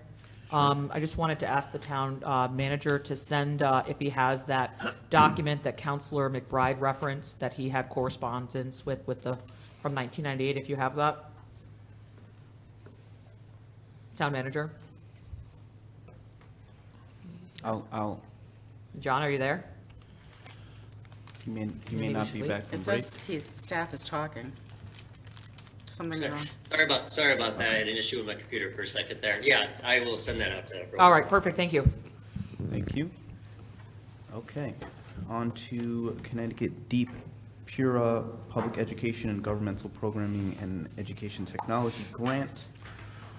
I make a motion to recommend a resolution authorizing the town manager or his designee to execute any and all documents and to perform all acts deemed necessary or appropriate to apply for and accept the Public Education and Governmental Programming and Education Technology Investment Account grant funding in the amount of $41,760.42. So moved. Second, Bordelon? Moved by Melendez, seconded by Bordelon. And we have Director Mealy here for, and Mr. Greeley here for some background. Good evening. GMTV, under the umbrella of the library, is here to ask the town council to approve a grant application of the $41,760 from the Public Education and Governmental Programming and Education Technology Investment Account, also known as PEGPESA. Some of you may have remembered, we have applied for this grant before, and most recently of last year in 2022. And we asked for quite a large sum of money, but we only received about maybe a quarter 44,000. of what we asked for. So this grant, we're looking to replace and upgrade various video equipment, peripherals, and other such things related to video. And we're hoping with this funding, if awarded, that we can apply that to the items that we did not purchase back in 2022. And Sean is available for any questions you may have. Thank you. Council Bordelon? No, I don't have much to say about this one. I mean, it's no brainer when you have a grant that's basically, I mean, I hate to even waste your time coming here, so. But thank you for applying for grants and being competitive in that area. It pretty much explains everything in here, and I think it's, you know, anytime we can get an opportunity to obtain money for the sake of Groton that's not affecting the taxpayers, I mean, I say go for it. So, thank you. Thank you. Any further discussion? Councilor Baumgartner? Yes, thank you, Mr. Mayor. I just want to commend both of you for your steadfast efforts to ensure that Groton continues to make requests for the specific grant. So I know in years past, as was mentioned, 2020 and 2022, we applied for and received fundings for critical projects. And now we are the beneficiary of a lot of those projects. They were paused a bit due to the pandemic, but nice to even be in this building. Some of the upgrades, certainly, you know, for the folks who have served on this council from before the pandemic, you know, definitely taken notice, and can't wait to see the future work you both continue to do. So thank you. Thank you. Councilor Franco? Thank you. In the motion, it actually says that you're receiving the grant fund in the amount of $41,760.42. Oh, While you just said 44, and on our page 50, it says you received 44,000. On our page 50, it's the second to the last paragraph, if anybody, you know. I believe when you, Mr. Greeley, you can correct me if I'm wrong, when you said 44,000, were you talking about what you received last time? well, last year. Right. Last year, okay, Last so year we- this year's almost We 42. actually asked for 113,000 last year. We received 44,000, which was one of the only 5 grants that received that highest amount. Okay. They didn't have as big of a fund, and they had more requests, so they reduced it down. So we received one of the biggest awards during the last round. All right, thank you for clarifying that, because I was mixed up. Thank you very much, but I'm glad you received the grant, and absolutely would support this, and I'm glad you'll be able to take care of a lot of your needs. Any further discussion? Okay, seeing none, I'll call for a vote. All in favor say aye. Aye. Opposed? Abstentions? Carries unanimously, 9 in favor, 0 opposed, 0 abstained. Thank you. Thank you.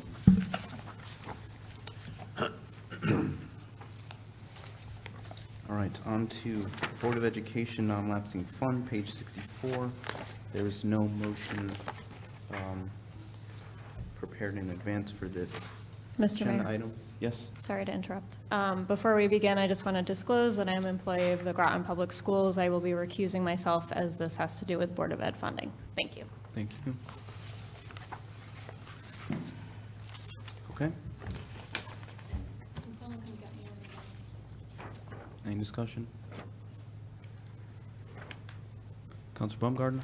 Yes, I just want to commend the mayor for placing this item on the agenda. I know it's been a concept that has been floated around for some time. I do want to fully acknowledge Councilor Bordelon, as this is one of her referrals, I believe dating back to even prior to this council term. It is an idea that I think is long overdue, has been done in New London. We are very privileged to be graced with the presence of the finance director for the city of New London, Councilor McBride, who was very involved in establishing this policy and has a lot of, an overwhelming amount of technical expertise as far as the implementation of this, I believe what would be a policy in the city of New London. Earlier today, I think the town manager provided a copy of the resolution that the city has, and I think this is a great starting place, having reviewed the document in the past. And just a quick question for Manager Burt. Have you reviewed the New London policy? I took a quick read through, and just for the benefit of the public, you just want me to say real briefly what this, just what this act allows? Yes. So the unexpended education fund account, now typically whatever funds that the town through its tax collection issues to the Board of Ed at the end of the fiscal year, any unexpended funds returns to the town, to the general fund. What this allows for is for funds, any remaining funds, instead of coming back to the town, it could stay with the Board of Ed. It has to be by law used for an educational purpose. The town council can further refine it and say, for example, that it's only going to be used for CIPs. Now, and just to make it clear, the Board of Ed also, would want to adopt a policy. Even if we had a policy saying it could be kept, they could choose not to. So they would have a role in this also. I just have a point of information. 1 second. Councilwoman Garner, do you yield the floor? I do. Okay. Councilor Franco? I'm just wondering, because it's Council Bordelon's referral, does she want to speak? She should be able to speak to it first, as that's usually the case, and explain it and tell us what she thinks about it and why she wants it. Sure. Councilor Bordelon? Well, I'll have to dust my brain off because this was something I sent in, and unfortunately, many other things had come after I put this in, and unfortunately, I don't have control what gets on the agenda, but I am thankful tonight.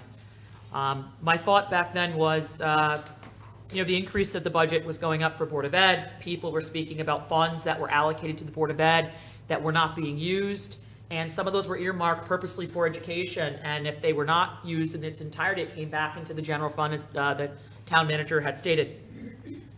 I was particularly interested in this after serving on the RTM, where I heard overwhelmingly just concerns about how the Board of Ed budget operates. I thought that this would give it the proper use of the funds coming in.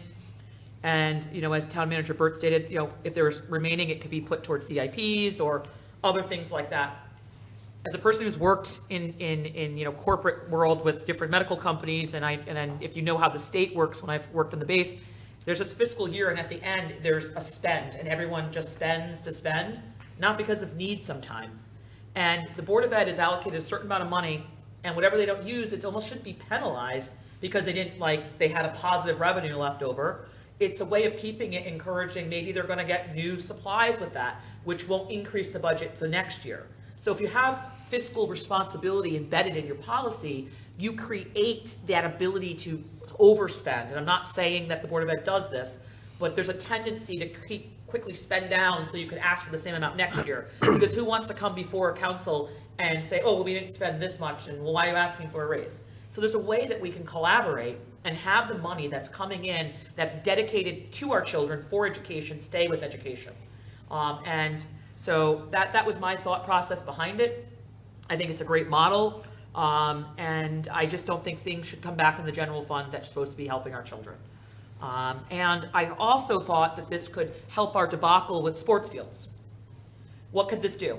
The Board of Ed could make sure that they're being fiscally responsible throughout the year and apply for all these certain monies that they can get, right? It wouldn't stop them from applying, bringing all these funds, and if there's a positive revenue, starting to address our concerns at Fitch High School for our fields.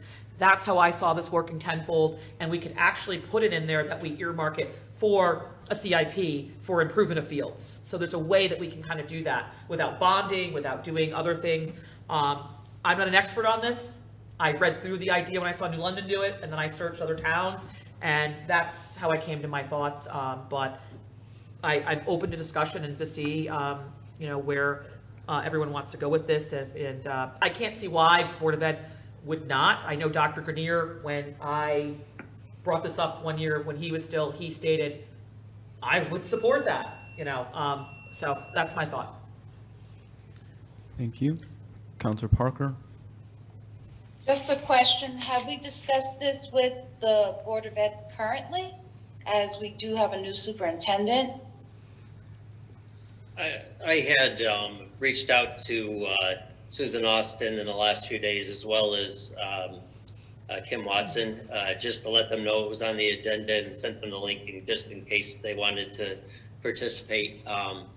Not that it was required, but I think it's a relatively new concept to them. I don't think, I sent some information today, but it's not a lot of time for them to look over.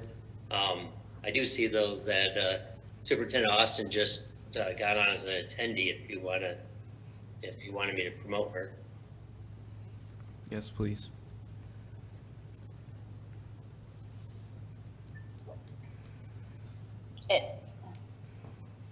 And my other question is, does this, with our military, does that take that into account? Because we get DODIA money and all these other fundings. How do we, I guess the question would be for Superintendent Austin, if she could, how would this help her? Or maybe not help her? Thank you. And just again to point out, this was really sprung on them last minute, so I don't know how much time they've spent with it. I get that, and because I did not have a chance to read the information sent today because I was back-to-back meetings. So leaving from work and going to TVCC, I did not have a chance to read the non-lapsing fund from New London. So I can't, if there's a vote to come up, I wouldn't be prepared to do it. Thank you. Thank you. There won't be, I mean, if someone makes a motion, there'll be a vote, but typically we've handled, and Town Manager, we can do it differently if you want, but direction we've done typically through consensus.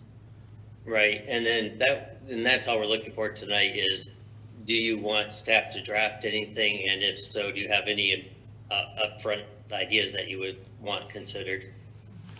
Thank you. Superintendent, can you speak to how the Board of Ed feels about this?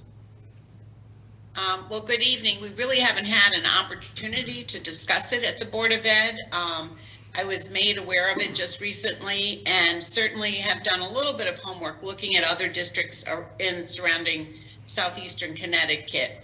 And I would say about 50% of the districts, if that, have done this. I know that the board very carefully prepares its budget every year, and we are really very good stewards of the finances, and not that we spend every amount if there is money left over.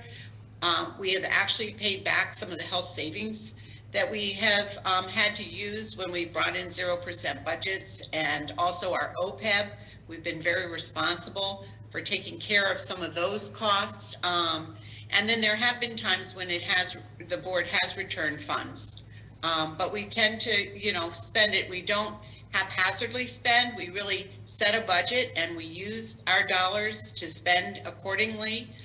There are times when budgets are tight, and I remember when Dr. G was here, and even I've done this, where we say to principals to hold off on the last 25% until we get to a point where we realize that we're okay, because we certainly would never want to have to come to the town to ask for more money. But as you know, this year has been a year of inflation. So all our costs have gone up. I know that they've gone up at our homes and they've gone up in our schools, from diesel fuel to heating to supplies, if you can get them.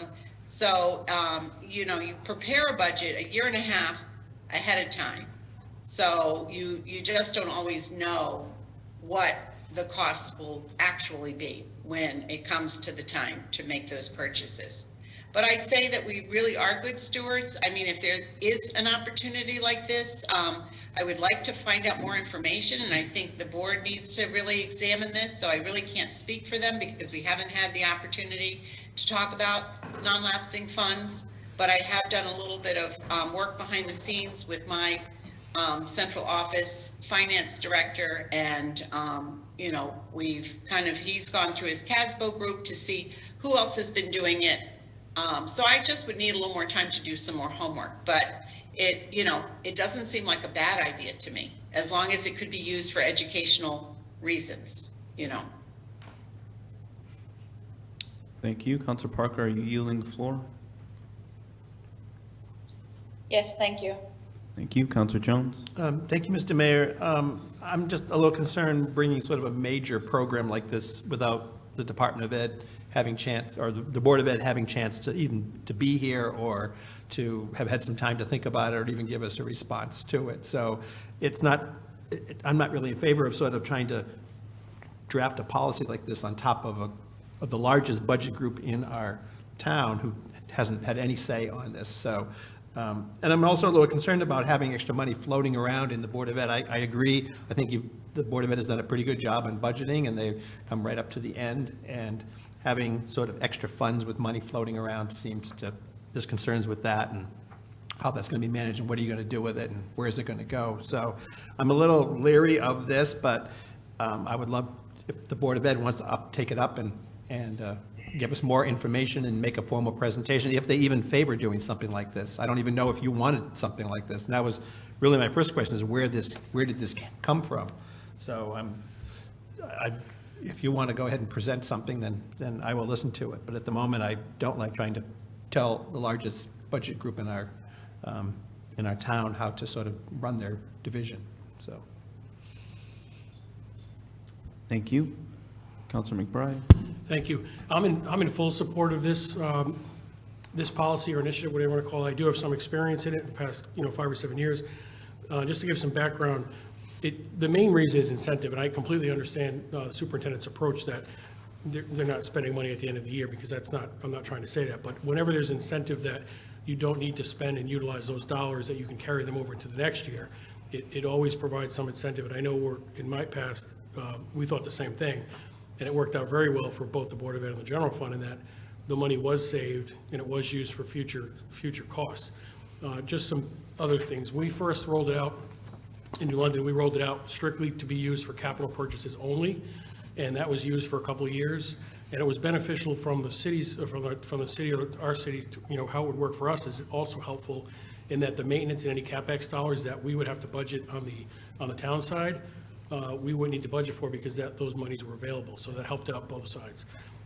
Over time, that money continued to increase, and then the Board of Ed wanted to utilize it for other things beyond capital. So then we changed the most recent ordinances, I think 2 years ago, to be allowed for operational purposes, and that they really wanted, and that obviously gave them some more incentive to save, as well as to be able to use those funds for operationals, which also helps in a budget situation if we're disagreeing over $800,000 and we have an allotment of $800,000, maybe the Board of Ed could use that to offset their budget. So there's a reason for that.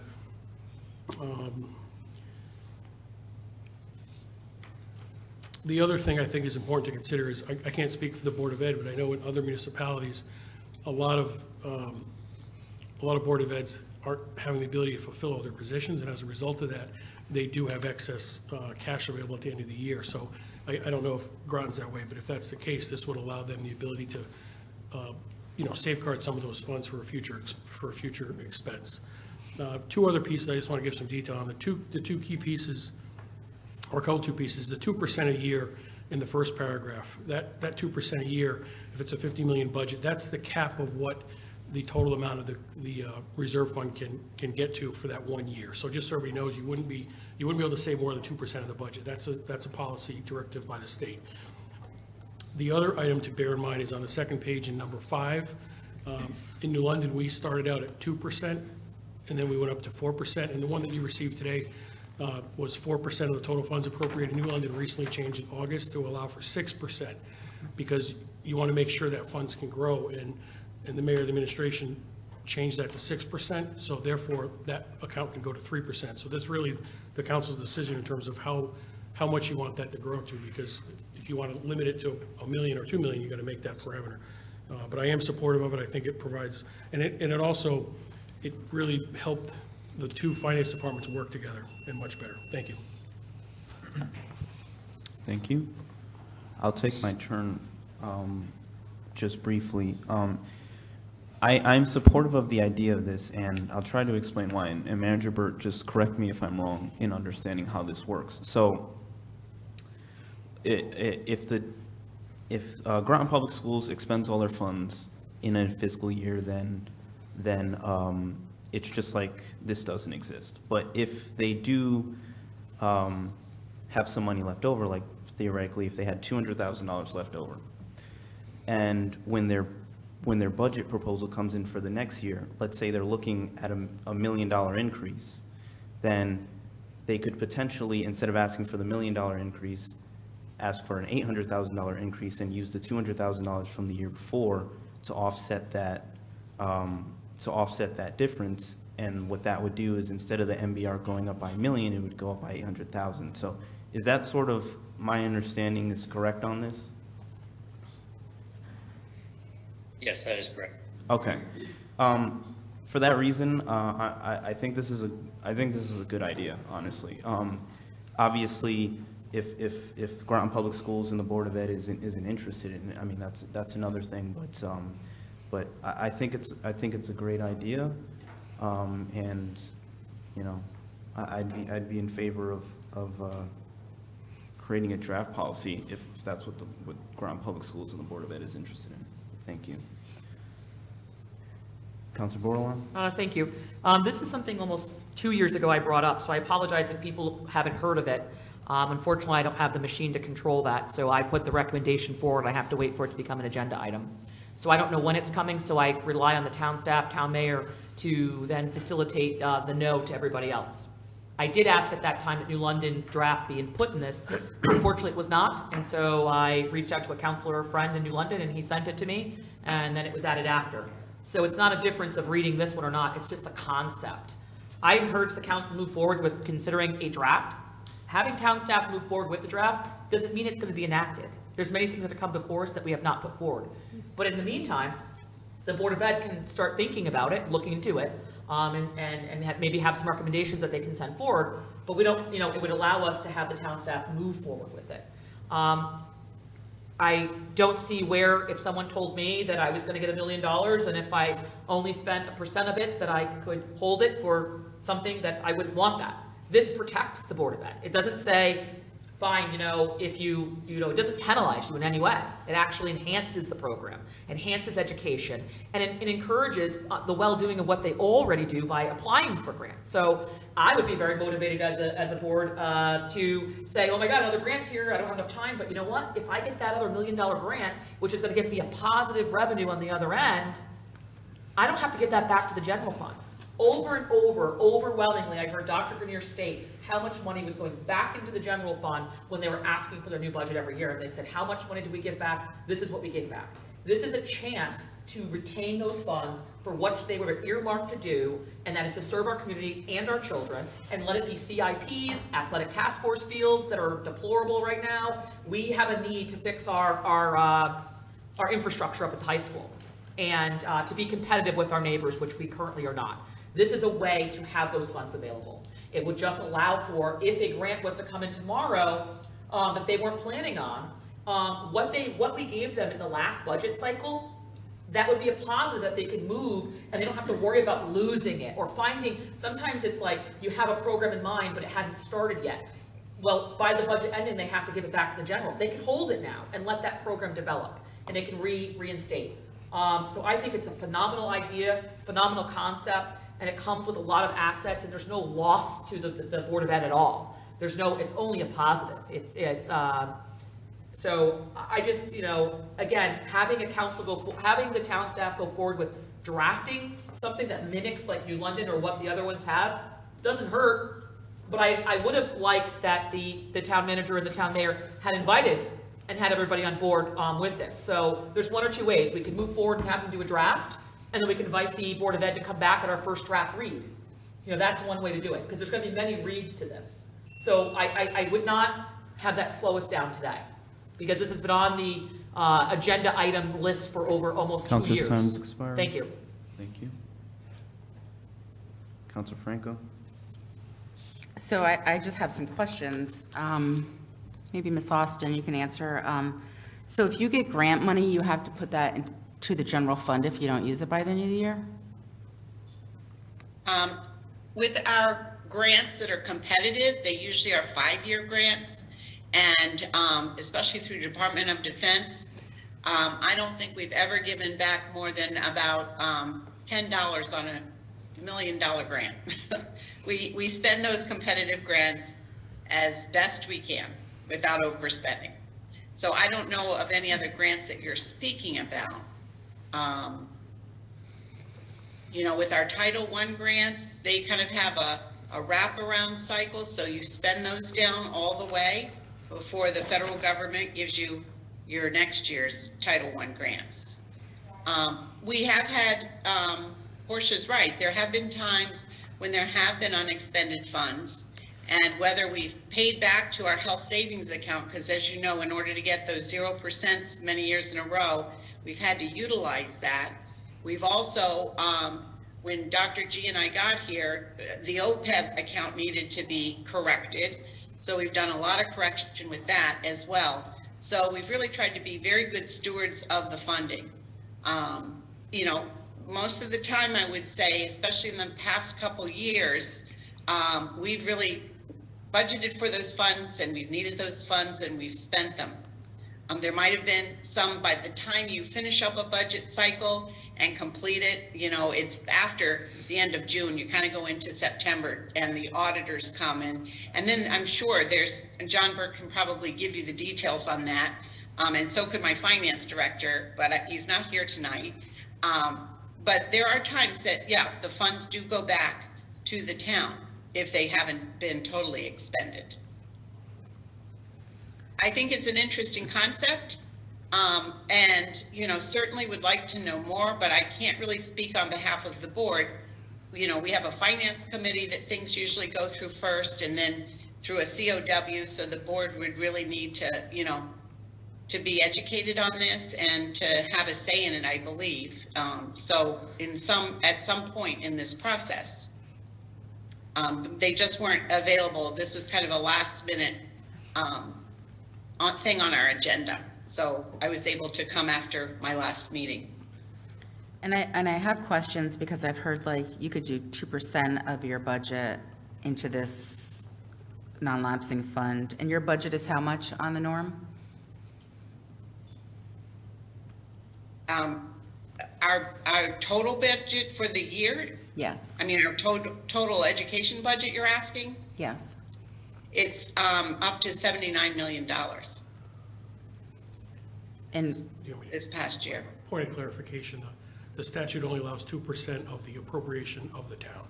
So it'd be 2% of, I think it's around 50. Just a point of clarification. And for the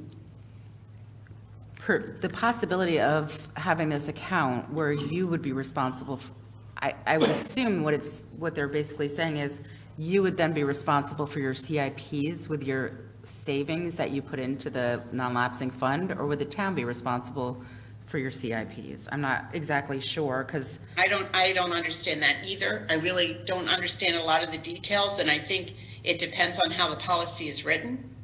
It sounds like to me. Right, and, yeah, and I don't know how you are with all of, you know, your OPEB, health savings and all that, and where you are. Well, it's a constant, Rachel. It's something that we consider every year, and we've been very careful in the past couple of years not to strain that, because it's really important that we keep a healthy health savings account, especially in this day and age, as you know. Mm-hmm. So. Right. Just trying to be really responsible with all of that. Right, and then, so I just have questions about this, and if at the end of the year, let's just say the new budget comes out and you're asking for an increase and you have money in that account, and we're saying use that every year to offset your increase for the next year, it's not like you're saving anything in there that you'd be able to spend it on then. It's just basically offsetting the next year. And if it came to the general fund, I don't know. And if you didn't have an increase, I mean, because there's been many years that you didn't have an increase. Right. And a lot of years, I mean, actually, because, I mean, from the graphs that you've showed us, there's many years that you've had nothing.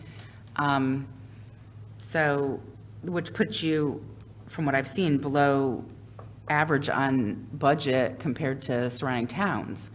So I don't know where you're going to get the savings to put into the non-lapsing fund. And like I said, I think it's a really interesting concept. I think that I want to know more, and I know the board will want to know more about it.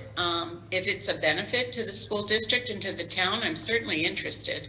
Right, so that's, I think, where I am, that I am not at a position at all nearly to look for an ordinance to be written at this time, but rather, because, I mean, basically, there's alternatives on here that say direct the town manager to pursue a creation of a draft policy, and I'm not Point of there. information, I just want to clarify, it's not an ordinance, just to make sure we say it correctly. I'm sorry, a policy. I think I would need more information, and it would have to come from Board of Ed as well, and maybe all the research that you would do, and to see how that would work, and us to have more time to research on our side as well, to see how it would impact budget sessions as well.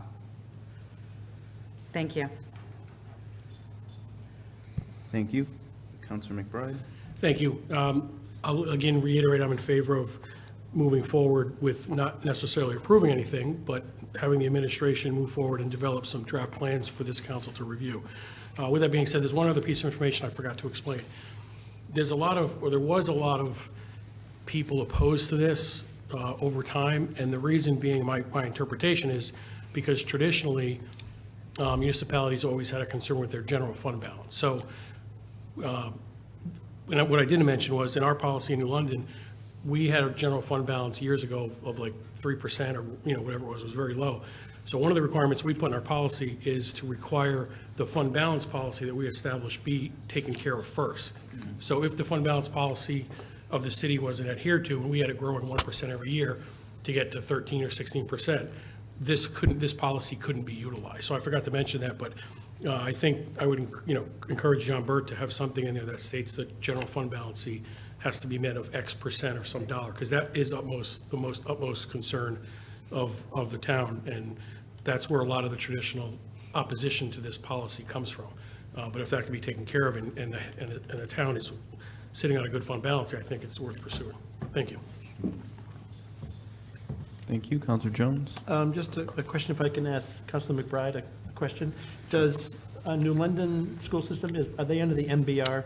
Yes. Programs? They are? Yes, sir. Okay. Right, I just had a point of clarification, or a question for the town manager. Could he just briefly ballpark how much in the last, cycles have been returned from Board of Ed, if you? Yeah, I actually have that. Thank you.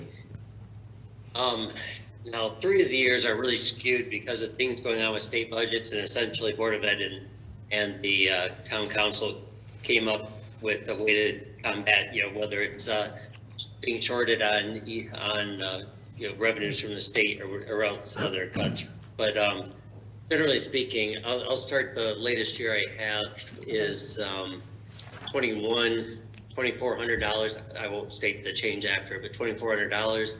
You're for that 97,000. You're for that 39,000, 34,000. Then we get into those 3 years where it's really skewed, and you really have to discount these 3 years. You're 267,660 and 356. But again, there was something completely different going on with those. Prior to that, 49,000, 10,000, 82,000. So you're always under 100,000. Okay. And usually on the lower end. Thank you. Is there any further discussion? Counselor Baumgartner? Just a clarifying question.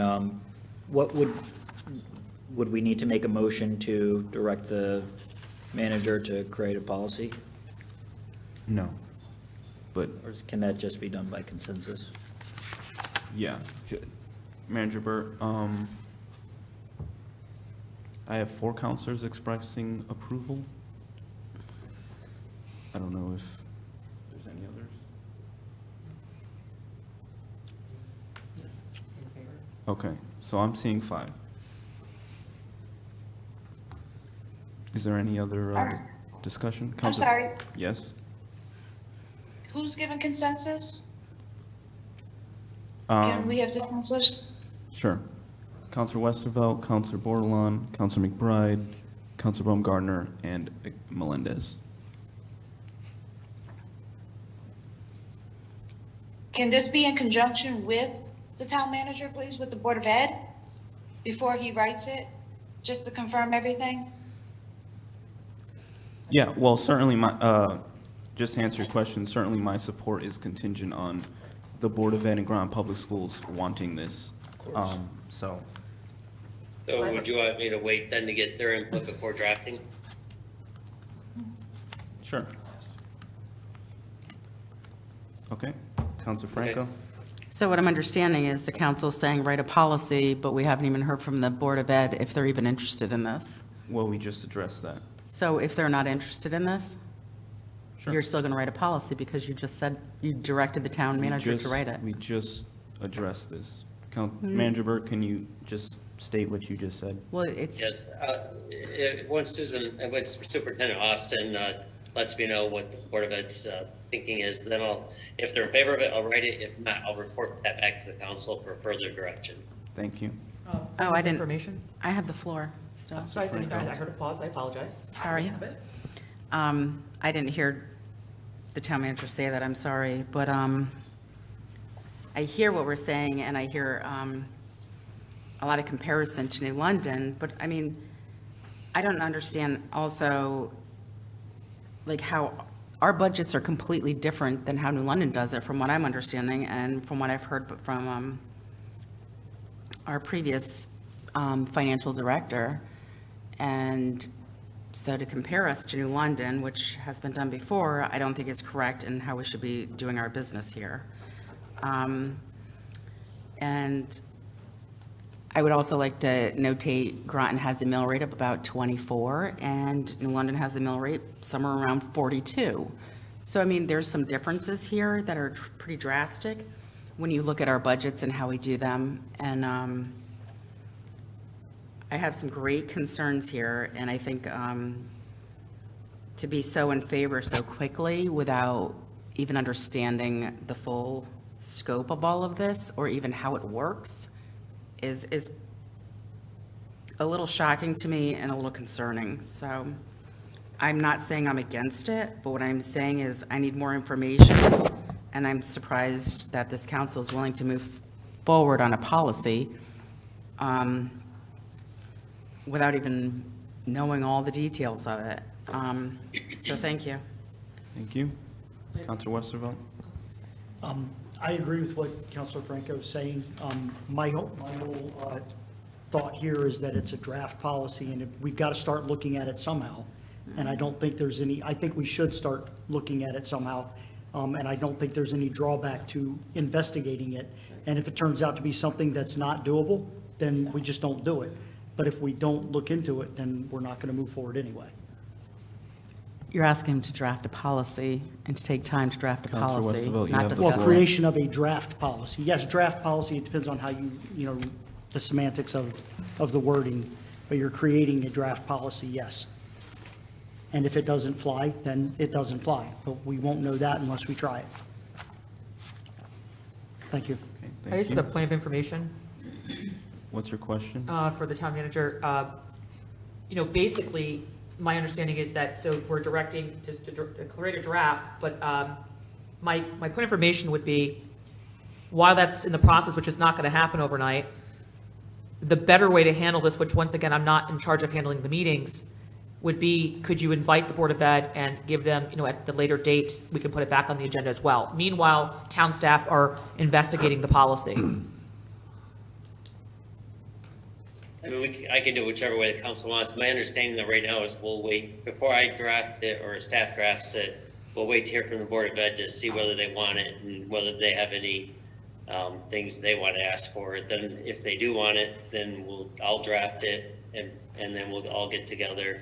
If they don't want it, they'll report back to the council and seek further direction from the council. Thank you. My point of information, though, is that it's above the board and on camera. I think it's important to have those Council Bordelon. deliberations happen here. Counselor Bordelon? So my point of We information. have a consensus. We've had Right. 2 rounds of speaking, and we've reached consensus. The town manager has what he needs, so we will be moving Can on. I just ask my point of information about, You already asked. It was Okay. answered. but I have a different thing, is we should invite them here. Okay. Is that possible? Anytime it's going to be on the agenda, I'll certainly send out an invite. Because this time everyone's saying they don't know and they didn't have time, Okay, so I want to make Council Rowland, you sure do not have the floor. we give proper notice. Thank you, Council Thank you. Rowland. Moving on to, thank you, Superintendent, for being here. Thank you. I was really here to be a little more informed. I appreciate it, and I will do some more homework too, and make sure the board is aware. We appreciate that. Thank you. On to Stormwater Authority, can be found on page 70. This is similar to the last item. No motion, looking for consensus. Do we want to get Counselor Casari? Yes.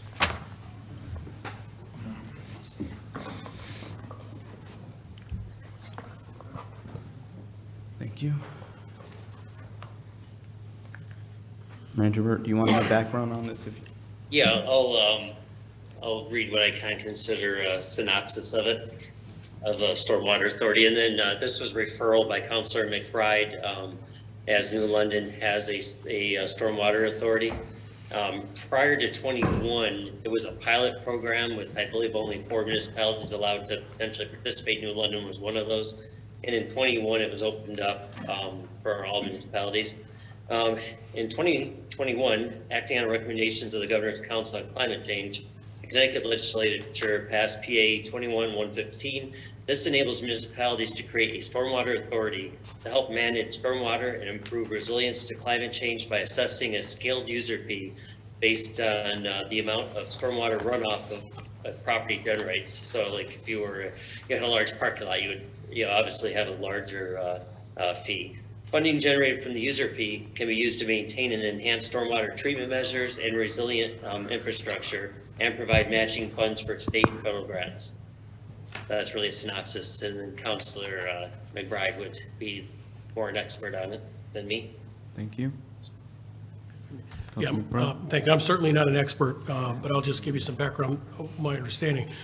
I'm just reading some notes here. In 2017, the Connecticut DEEP announced it was modifying its MS4 municipality requirements, that they're going to need to take steps to protect water quality by preventing and reducing the impact to water bodies caused by stormwater.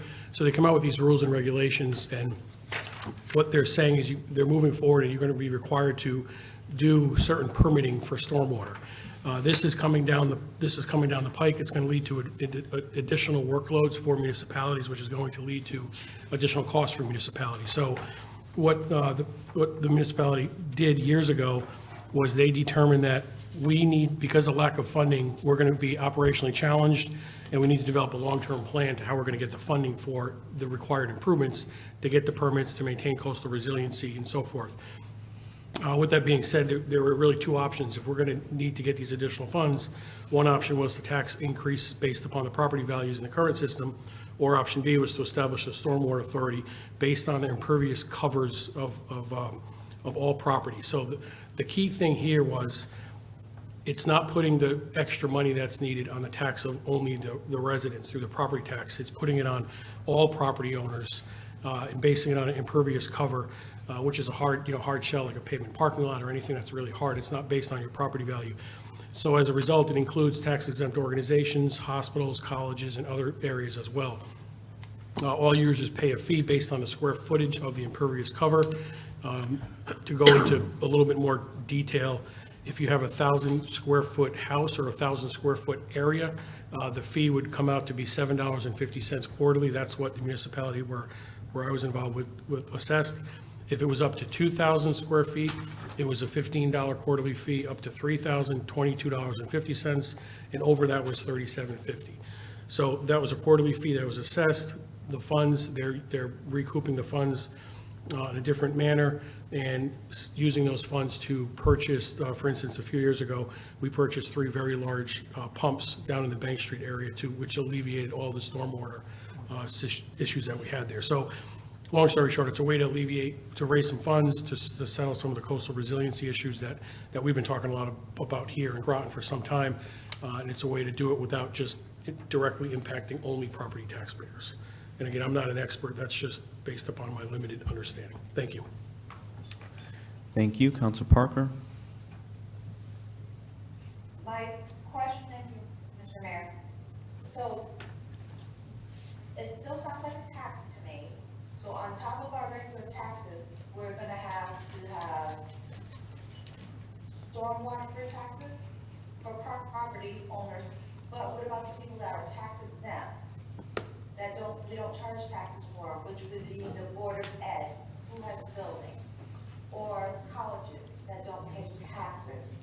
The hospital, I'm not seeing, I'm seeing this as another tax on our residents that are already struggling right now. So right now, I want more information, and I want to see how it's going to affect our residents as well as businesses, because COVID has hit, and it's hit us hard the last several years, and we're still paying a price with uprising costs. I just found out tonight that families who are receiving SNAP benefits are going to lose $100. Food costs have gone up. So do we really want to add something else on top of what we're already doing? So, thank you. Thank you. Counselor Bordelon? I just had a quick clarifying question. You stated that it wouldn't affect hospitals and schools, right? Excuse me, no, it will affect every organization in the town. Okay, it would, okay. So as a person who's really about resiliency, John, was there any attempt to bring in the resiliency coordinator to look at this as well? Not yet. This is really a newer concept for all the staff. Before we spend significant time on it, we want to get some direction on whether you want us to spend time on it. Yeah, but one of my thoughts of the resiliency, bringing them on and funding that line item, was that they'd be here to help kind of direct us, because they're more educated in this than us, say, I'll speak for myself, than myself on these things. So it'd be great to have them at times. We used to bring in staff that would discuss things for us. Is there any way that she could come? Well, this policy itself, I don't think would, I mean, she can weigh in on it, but there's going to be people better situated like Greg Hanover for the actual policy in terms of how it operates. This wouldn't necessarily fall under her purview so much. So what I'm looking for is her knowledge on and resilience. she's very spread thin now, by the way, so we have to, basically, I need to know that it's something the council wants to do before I start having much staff time put towards it. Because Right. we all would have to get up to speed on it. Right, it would be great, though. I mean, I think when it's presented, it's great to bring the people around the table that know about it, and to hear from, like Greg, to say, yes, this is something he sees as a benefit, and it would be nice to have the resiliency person also state what this could do for us as an environmental aspect. That's why we brought on a resiliency person, to guide us on these things. And so there's a money attached to this, a cost, but it would be great to hear from our resiliency about that runoff and what that would mean for our town. So if there's any way to kind of coordinate that, I think that's, part of the task at hand. With that, Well- go ahead. I was going to say, right now, they are not familiar with this at all. So I know. this is brand new to them. So again, and this is very complicated. If you look into this, it's very complicated. This is going to be a long process, whatever happens. It's not going to be quick. So there'll be plenty of time. This is just an initial conversation. There'll be plenty of time to bring other people into it. I foresee a lot of meetings on this one. Right, it's just like with the Board of Ed Lapsing Fund, it'd be great to have the pre-discussion here, we can ping questions off them from the environmental side. But whatever, that's fine. I understand the tax costs, and I have to learn more about this, but I also see the benefit of looking at this from an environmental aspect, and it would be great to ping it off an environmental expert that we have on board of our team. I do think there needs to be more discussion on it as well, but I do think, it brings to light, the things that we're going to be looking at. I guess my other question for the town manager, at some point, this could be forced upon on the towns, is that correct? Or it's not an option? Not an authority, but eventually, basically what will end up happening is either the town will tax for these things that are needed, or else you'd have it'd be very similar to the sewer authority. If you didn't, that they tax for what they need, or charge fees and a tax, actually, both, for what they need. It'd be very similar. So basically, it's in the general fund budget that we tax for it eventually, or it's in this, under this authority. So one way or another, obviously, two bodies might make, different decisions on what you want to spend money on, but generally speaking, it's just where does the money come from? So this is going to be coming if we like it or not, is what you're saying? Yeah. Well, these these requirements, yeah, I mean, yeah. whether Okay, it's the so it's town not a or matter whether of, it's an authority. it's not a matter of now, it's coming. If we don't do it now, this is gonna be something that's gonna be put onto us as a requirement by the state? Well, to make it clear, not an authority, though, that's not a requirement, that's just an option of how you fund it. But yeah, there's gonna be more and more requirements. We're seeing impact to climate change now with flooded roads, there's definitely gonna become more and more times where we have to spend money on things, so does the town proper, collect that, spend the money on it, or does an authority, do it, so. Okay. And then my other question was, as we looked at, is there any grants still out there for anything for this? To create an authority? To help with the initial, startup? I haven't seen anything, but I can check into it more. Yeah. Because that would be another thing. It's not out of the question. I we could definitely look into it. Yeah, these are all the questions I would have. That would be great, because that's another reason we brought on the resiliency and sustainability person too, to help seek these funds and grants that we're going to pay for the position in a year, they stated. So this would be another thing that we could look at to see where, and get some direction from them. Thank you. Counselor Jones? Thank you, Mr. Mayor. I guess I echo a little bit about what Councilor Bordelon just said on the resiliency directive, but I'm just going to take it from a little different direction. In our packets on page 112, we actually have a insert that came from the Yukon Stormwater and Climate Resiliency. And on page 112, it says, how can municipalities establish a stormwater authority? And there's an excellent set of questions here. So as I read through these questions this afternoon, I was thinking these are the kind of questions that the resiliency person could probably answer or do a presentation on. So I think this is a good model. She could come and just sort of give us an overview of what this is. I'm sort of learning stage on this. I know New London has done it, and there's definitely something's going to come, and it's just an organized way of doing it, whether it's an authority or it isn't. But I think this page just gives us a good checklist, and she could probably speak to many of these issues and just kind of educate us on what's important, what's not, what the town can do. Are there grants? I think the grant question's great. That is one of her jobs, was to find grants, but it kind of fits into this set of questions. And so I would just recommend using these questions, and she could come and give a presentation, and it helps educate us and moves us forward, and we kind of go from there, so. I do think it's a little large. I think Greg would be very involved with these questions also, but. Yep. Yeah, either one. I think we have the people now. And she's pretty spread thin and getting up to speed, so just so you know, it might take a while before I can have her here. Yep. Yeah, no, I think either person's fine. It gives us there's a good roadmap here of, once we went through these questions, we would kind of know a lot more, kind of focus us a little bit better. So that's all. Thank you. Counselor Kasiri? Thank you.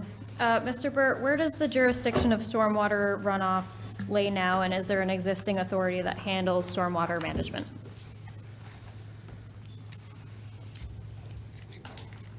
I'd want to learn more. I want to talk more for Greg to see what role the sewer authority has, but there's a lot of things mostly it's public works doing the work. It's them cleaning drains out, it's them doing a variety of things. If there's, you look at Casino Road, if you remember, the town council approved a CIP for having engineering done on that flooding issue. So now it's really public works and using general fund dollars. Okay, thank you. Do we have adequate town staff to participate in yet another meeting? We'd have to see where it goes. We could certainly do some preliminary, looking through these questions, and we could certainly have more discussion on it. Okay. Thank you. Mr. Mayor, I'll ask my next question through you to the referral maker. What would the new board look like? Because on page 71 in our packet in the Public Act, it states, if a new board or commission is created, such municipality shall by ordinance determine the number of members thereof, their compensation, if any, whether such member shall be elected or appointed, the method of their appointment if appointed, and removal, and their terms of office, which shall be so arranged that not more than 1/2 of such terms shall expire within any 1 year. So just curious if the referral maker had any idea what he wanted to do with that. That would, excuse me, that would be up to the council to determine how that board would operate, similar to how it determines how other boards operate in the town. Thank you. And my next question is, what would the overall cost to the taxpayer be? And I'm looking at page 111. And it says, the most common means of implementing a stormwater fee is with a charge assessed by calculating the area of impervious surface on a property such as rooftops, sidewalks, driveways, parking, or other pavement. So Mr. Burt, do you have any idea what the overall cost of the taxpayer would be? No idea at this point. And I wouldn't be surprised if, probably a lot of this work will have to be contracted out to determine, some of these things.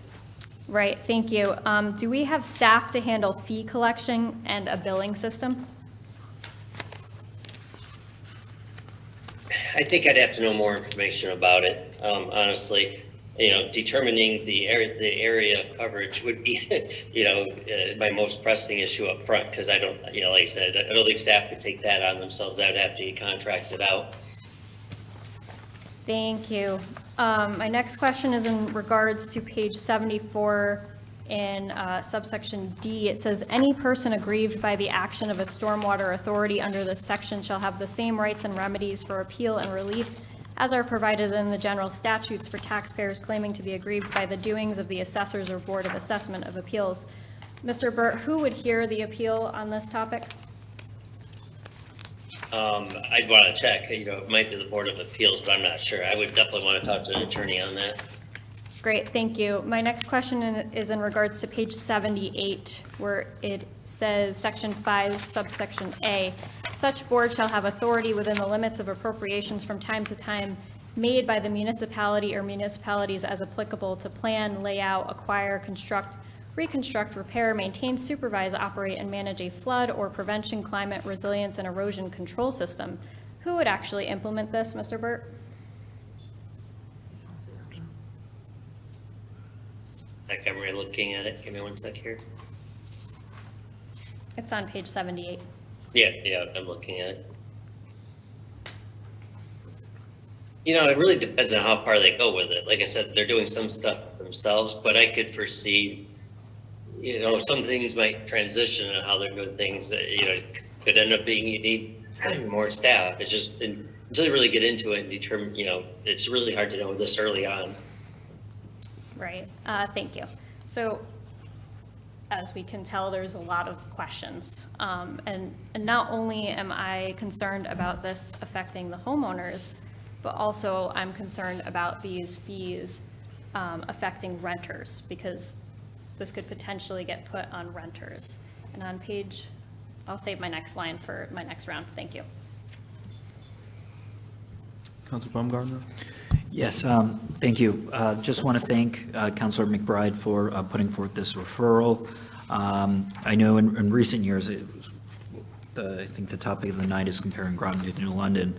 I know in years past prior to this legislative change, New London had not qualified to as a municipality that could have a stormwater authority because the population was below 30,000. So that was a change that enabled New London to participate in the program, and as was mentioned, they have and has been successful. It's my understanding that it has contributed to paying for much-needed infrastructure improvements with respect to MS4 compliance, as Councilor McBride stated.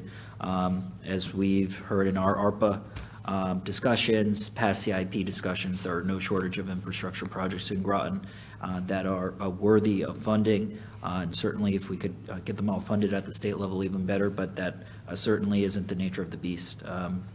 So this would enable the creation of a fund as well with respect to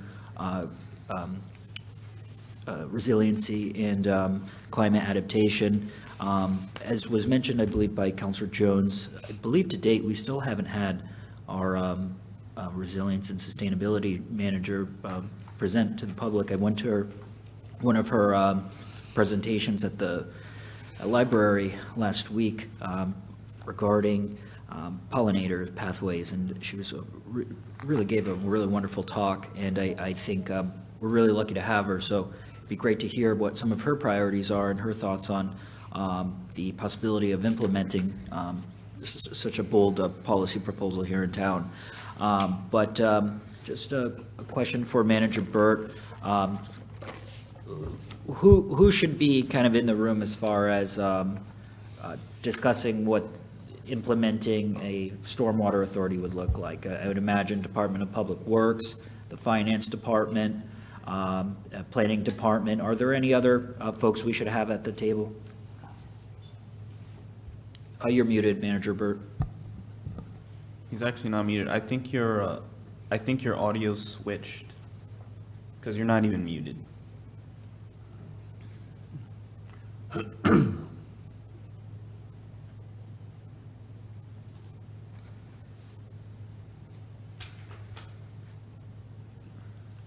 There was a mic message. I saw that.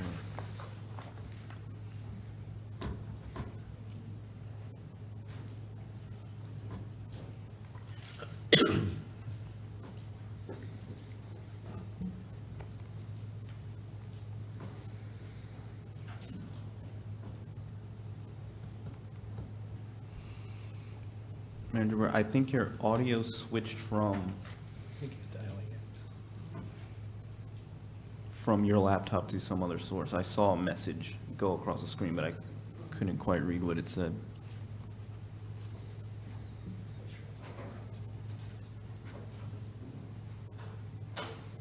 Okay.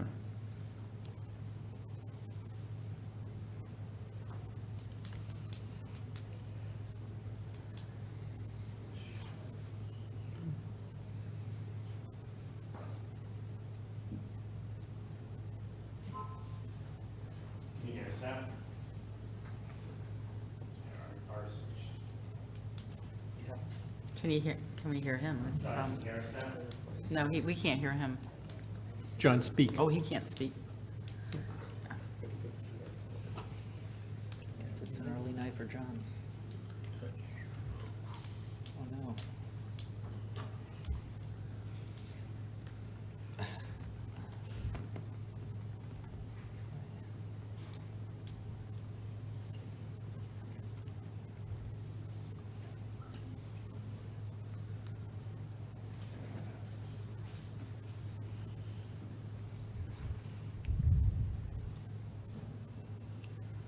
Maybe if we ask Juliet if she can hear us, we would know if it's on I our don't think end, we can right? hear her either because she was unmuted and trying to speak.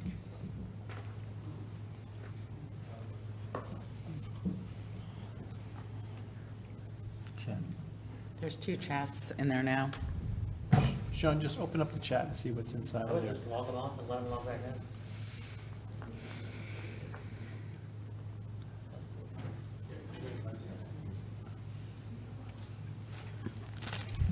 Oh, she says both of them are speaking. Yeah, they can hear us, we just can't hear them.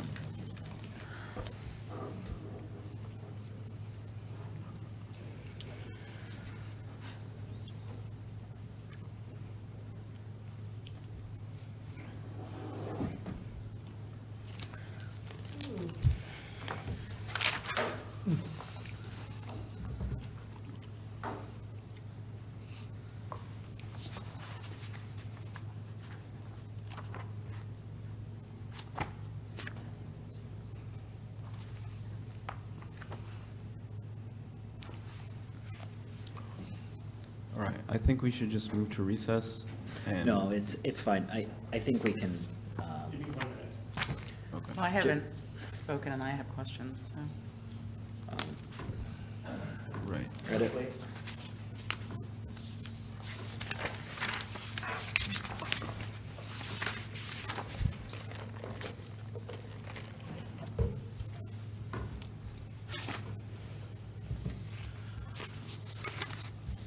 I do a lot of Zoom. This is way above my pay grade.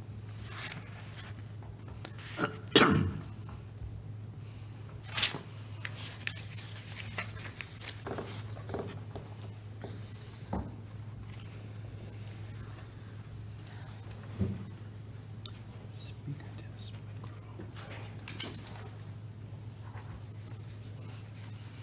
What happened was the planning department was using Anchor speakers too, and they plugged it in, turned on, and it Close that for blue too. So, that's the problem.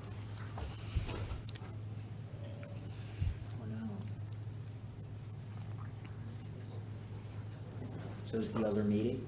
Yeah, the other meeting's done, but they put their speakers playing, and they put them on charge, they started up again, and they connected by Bluetooth, they turned back on.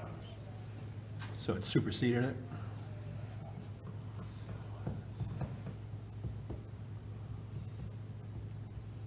Was that P and Z? Yeah.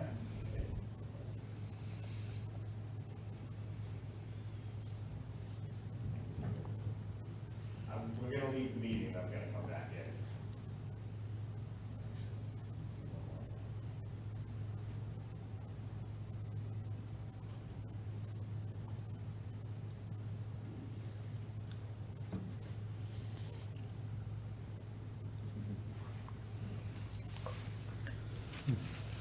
Okay.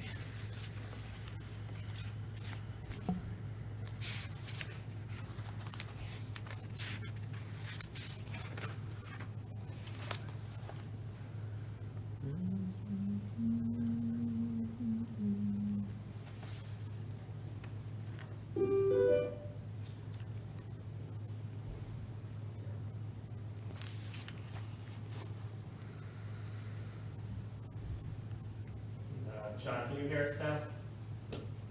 I can hear you, hear me? Yep, we can hear you. Very good. A little while.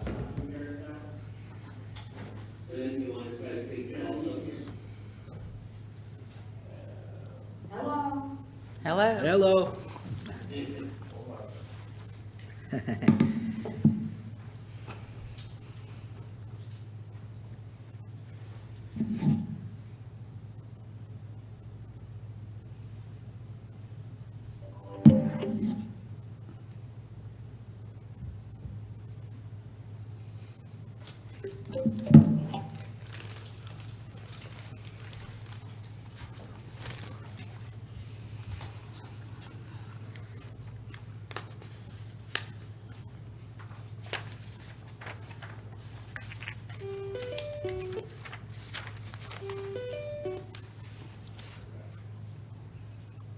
Okay, sorry about being on. No worries. Thank you, Sean. Council Baumgartner, would you restate your question? Yes, Manager Burt, can you hear us? Yes.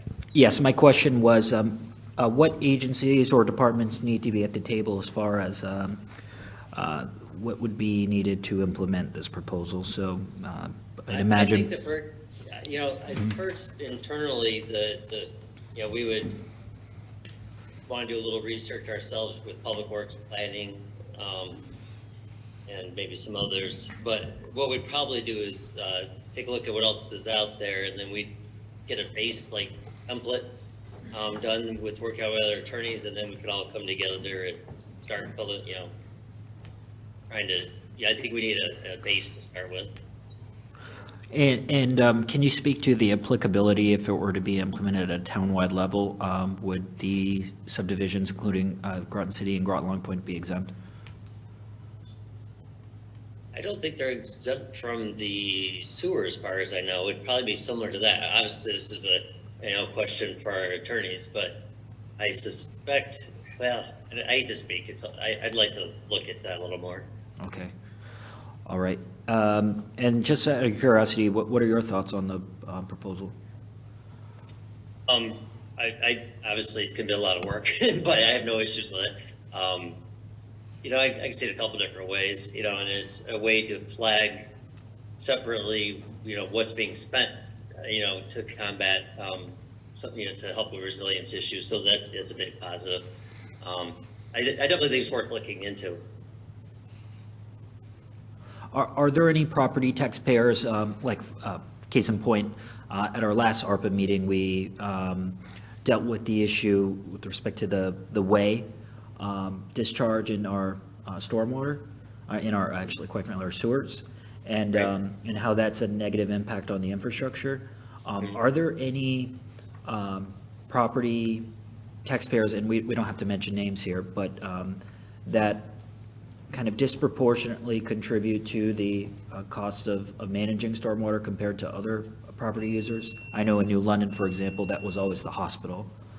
Right. As a cited example, but do you have one? Sure. I mean, there's obviously, uses that create a lot more runoff, is certainly. In terms of what we actually manage and clearing out drain, I don't know if there's a particular impact on individual drains that we manage. I'd have to talk to Greg more on that. Okay, thank you. Thank you. Council Franco? Thanks. So we're not sure if this would affect Groton City or Groton Long Point in those areas, such as those. Is that what you're saying? Yeah, I'd want to double check. I hate to speak and be wrong. And then I would also like to say that I was under the impression when we hired the director for resiliency that, and this was the big sell, and this is why I was on board with hiring this position, was that they will get us millions and millions of dollars in grants to help with resiliency in our community. And so that's where I would like to go and try there before we go with some kind of stormwater, implementing this whole thing. Because, I mean, I can remember back in the day when, like, sewer tax used to only be like $37.50 a quarter. And it is quite drastically higher than that now. And I can see that it might start off like this, and it might not seem too bad, but over time, this is going to go up. And with being a state that is one of the highest tax states in the whole country, I personally don't think just because we can make more money on something that we should actually do it, because you're just taxing people more and more. And I mean, we've had it come to us where we can put a tax if you sell your house. We can put a conveyance tax on there and get more money from you. And I wasn't in favor of that. And now here we're doing this, and I understand it's for resiliency, but I'm more on what was sold to me was they will get us millions and millions of dollars in grants, and that's what I'm looking for to help combat some of these issues. And when it comes to and New London keeps being brought up tonight, again, I will say, New London has a mill rate of 42. Ours is 24. They have, well, from what I've understood and what I've read in the papers, they have a lot of non-taxable property. So for them, this is probably a way for them to start contributing into their, into their tax base, I guess, or how they can raise more money, because they are constantly talking about non-taxable entities. But with so many things that are in here and, penalties that can be put on people, or that if they do something with their stormwater and purify it or have a little filtration plan, I guess, of some sort of their own, then they would get credits. I mean, there's all this stuff, and I'm like, I'm not, so if you have money, you can get credits and do better, but if you're, average Joe citizen who lives in maybe Pequannock Bridge, I mean, maybe you can't afford. I'll wait now till my next turn. Thank you. Councilor Borland. Again, I don't know where this would be as far as a tax liability or not, really. I think it's something, any great idea that comes forward doesn't mean it's going to be implemented, but I think it's our due diligence to investigate if the options are out there as a municipality. The tax thing and all that comes after the fact. I can agree, though, I do, and I will send a referral, and since we had a new rules passed, we have to get, I think, how many counselors, 4 or 5, to approve it, or is it 3 or 2 others? I don't know. I'll have to read the new rule. But I would recommend that our resiliency coordinator come before our council and give us a presentation, which we've yet to have. And we could ask questions about that, but I do ask the town manager that she does come forward. If you'd like me to do that as a referral, I will. I think we had her here and we haven't had any engagement from this level. But with that, just because something comes along doesn't make it bad. Unfortunately, there is a tax. I think eventually this is going to be the way. Other towns do have this in place. And I don't think it's a comparison of New London. I can understand that their mill rate's higher. They also have different concerns that we don't have. One of the beautiful things about New London is they have a homeless and hospitality center. They have a soup kitchen. Anyone that gets homeless over here from our taxes go over there and they pick it up on their mill rate. So I'm thankful for our municipality of New London for all that they do because they take our homeless and hungry. So with that, it's not a great comparison. I do think that there is more research to be done, and I think this is not something that Councilor, I can't speak for the councilor, but I would assume that Councilor McBride didn't say this is something that was going to be enacted. It's just something to be researched and looked at how it could possibly fit into our municipality, and that's what we're tasked to do as councilors, to bring ideas forward that come from the state or in the town or local government that are great ideas that look good, and we look to search and research how one could fit into our municipality. Unfortunately, tonight, just like my recommendation, nobody was here to ping questions off, so I don't want to say it was a waste of time, but I feel like it's just an agenda item kind of sinkhole that sits here. So I encourage when agenda items are placed on here that we bring forth the people so we can ask the appropriate questions. So I could agree to move this forward in, I think, it serves us justice to research it as a municipality. We made an agreement to make ourselves more resilient and more sustainable, and we should be seeking that, and we'll worry about the cost after if we decide to implement it, but it doesn't hurt to start looking at it. It is something that is coming down the pipe. There may be some grants out there where, there's help to get this started and it wouldn't be much cost at all. We don't know until we look. And so, again, I thank Councilor McBride for his due diligence, bringing this forward and thinking in a resilient and sustainable way, because we are a coastal community and we have to think like that. If we're going to live here, we have to sustain it, or we won't have a community if we leave it to, if we leave it without preserving it. So I'm not saying for the tax, but I'm for the research to see what this is. Thank you. Just one idea to throw out is the resilience coordinator is staffed to the resilience committee. And, we could ask them to weigh it, to do a little research and see what they think of this. And as part of that, because this could take some research, it's not like I could have her come next week and go over this. It's going to take some research. And she can work with that committee on it and then come and give a presentation. Just an idea. Thank you. Councilor Kassiri. Thank you, Mr. Mayor. So Councilor Franco actually brought up one of the points that I was going to make that I couldn't make in my first round. On page 72, it talks about in establishing fees for property in its district, the Stormwater Authority shall offer partial fee reduction in the form of a credit for any property owner in its district who is installed and is operating and maintaining current stormwater best management practices that reduce, retain, or treat stormwater on site and that are approved by the Stormwater Authority. My biggest concern with many of this is that, again, we're disproportionately affecting people who are already struggling. And whether it's property owners or renters who end up incurring the fees from the property owners, I'm just concerned that ultimately this is going to, people that can't afford to remedy those issues are ultimately going to pay more. So Mr. Burt, has there been any attempt at an educational program on stormwater management up until this point? Not that I know of. Rather than going to the next extreme and going to, another fee, I would almost be more in favor of doing a town-wide educational program where maybe the resiliency and sustainability manager puts together a presentation and does it at the library, like Councilor Baumgartner said that he attended something, or a social media campaign to educate members of our community how they can reduce pollutants from runoff rather than go to that next step. That would almost be something that I would be much more in favor of going to as a next step rather than jumping into something that obviously I have many questions and I'm just not comfortable going forward until there's a lot of those questions are answered. So I don't know if that's something that others are in favor of or something that the resiliency and sustainability manager can look into, but that's my suggestion. Thank you. Thank you. Councilor Franco.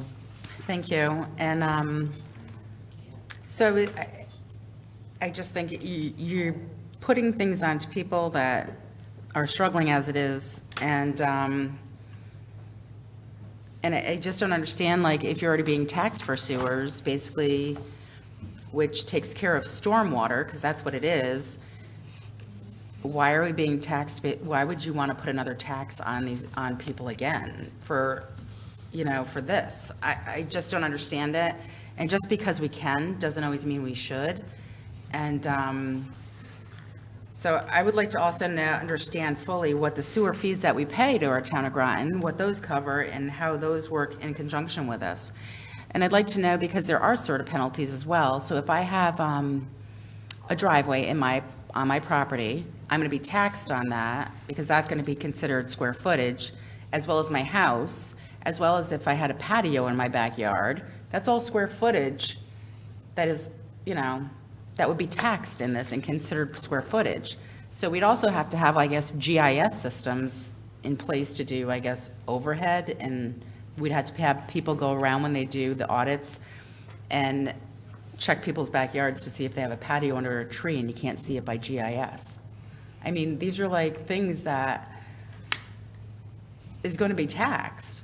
And what happens if I have like a small oil slick in my driveway? Will I be penalized for that? Would that create an issue with my stormwater coming from my property into the drains that would be a penalty for me? And who would implement that? And would they issue tickets? I mean, there's a lot here that I'm just not exactly sure. And me personally, I am all for resiliency, sustainability, and that's why we hired somebody. And let's try and get those grants, because I haven't really heard of any grants coming from the person yet. And granted, they're sort of new, but I think that's the route we should try and take first, than just putting another fee on our residents. Because I do hear a lot about how much taxes they pay, and they don't want to be taxed anymore, especially with people who have fixed incomes. And thank you. Thank you. Counselor Jones? Thank you, Mr. Mayor.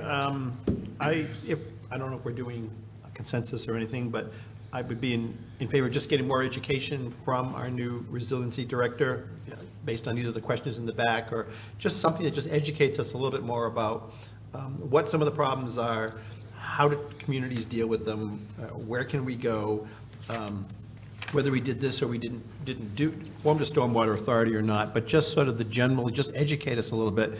I like Councilor Kasseri's comment about some of that information we put out through social media. I think that's a great idea, just to kind of educate people, and these are things you can do, on your own driveway, on your own patio, on your gutters, roof, all those kinds of things that collect water. So that might be a nice part of her job, to kind of just educate us. But I think just a general education on all of this, I think, could be very helpful, and we can always decide if we move forward after that. But just, I don't know very much on it, and it's, just that list of questions is a great list of questions, and just do a presentation on what all this really means, where the community's going, where she thinks the thing is going. I've watched her. I also agree that she's very good. I watched her presentation in Mystic on water. I went to that presentation, and she did a great job. So she speaks really well, and it's very, very smart and informative on these issues. So I think I'd just like to hear her just educate me on what does this mean, what do these words mean, and what can be done, and then, what can be done sort of at a low level, and then we can always take it from there. So. Thank you. Counselor Baumgartner? Manager Byrd, are you still there? Yes. Yeah, so now the fee, the stormwater user fee, it's not based off of property, it's not based off of property tax per se. It's based off of the impervious surfaces. Yeah. So if, for example, you're a property taxpayer that has a lot of impervious surface, hypothetically, you would pay more towards this fund than a taxpayer that does, obviously has very little. Right. Yes. True. Yeah. Yes. So, and from some of my research, there are 3 municipalities, obviously New London being the closest, but New Haven and Norwalk that have implemented it. The only municipality to implement the proposal after the governor's climate bill, which was included in that, the MS4 provisions, plus the Stormwater Authority expansion was included in that bill. So that was the first municipality that participated since that change. But currently, where do we, the town, get its revenue to pay for MS4 upgrades, whether it be capital projects or operating expenses? Well, ultimately, it's general fund, yeah. So currently, we're using property tax dollars to pay Correct. for them.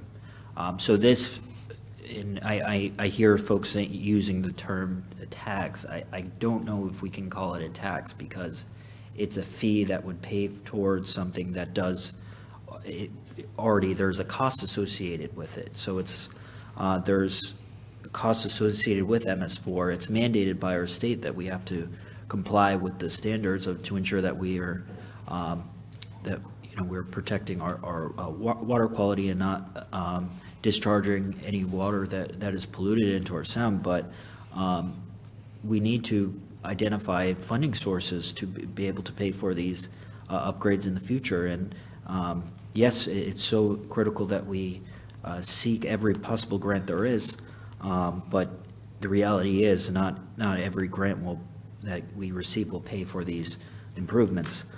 So this would identify a funding stream to pay for many of these critical projects in the future, to pay for, green and gray stormwater infrastructure.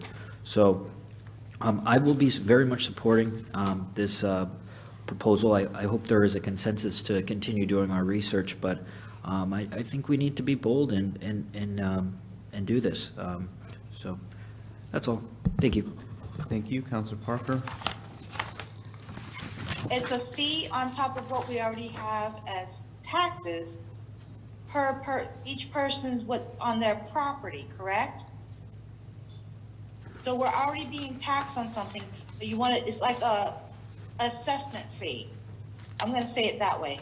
So on top of already paying taxes, this is gonna be an additional assessment fee on the properties we currently have. Can I say it that way?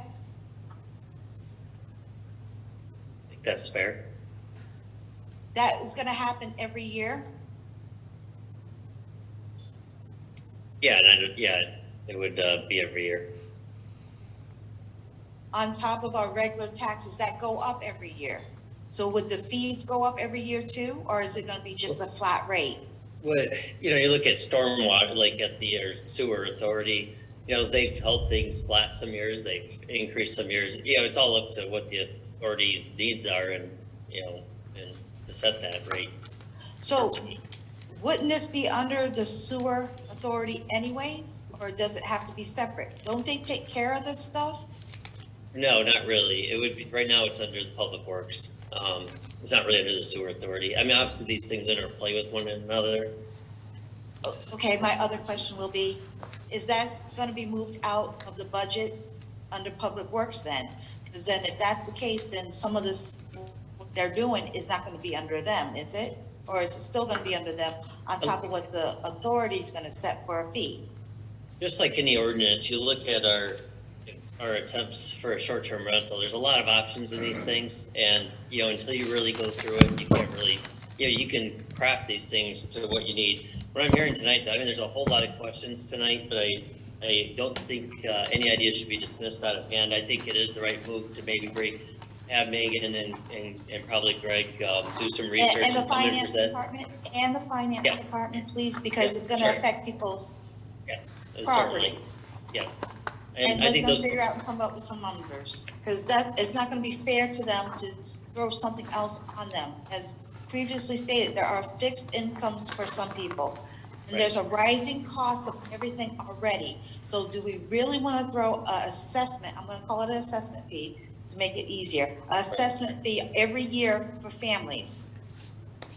And does this include people who live in condo associations, in Branford Manor, in any type of apartment housing, as has been previously stated? It's gonna be the landlord adding an additional cost, and it's rising already.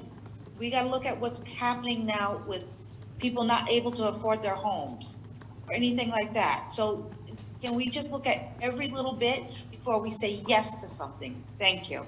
I like Councilor Jones' suggestion of those questions on 112, page 112, but expanded to include having like finance talk about how they do their fee collection, Greg talking about what the sewer authority does.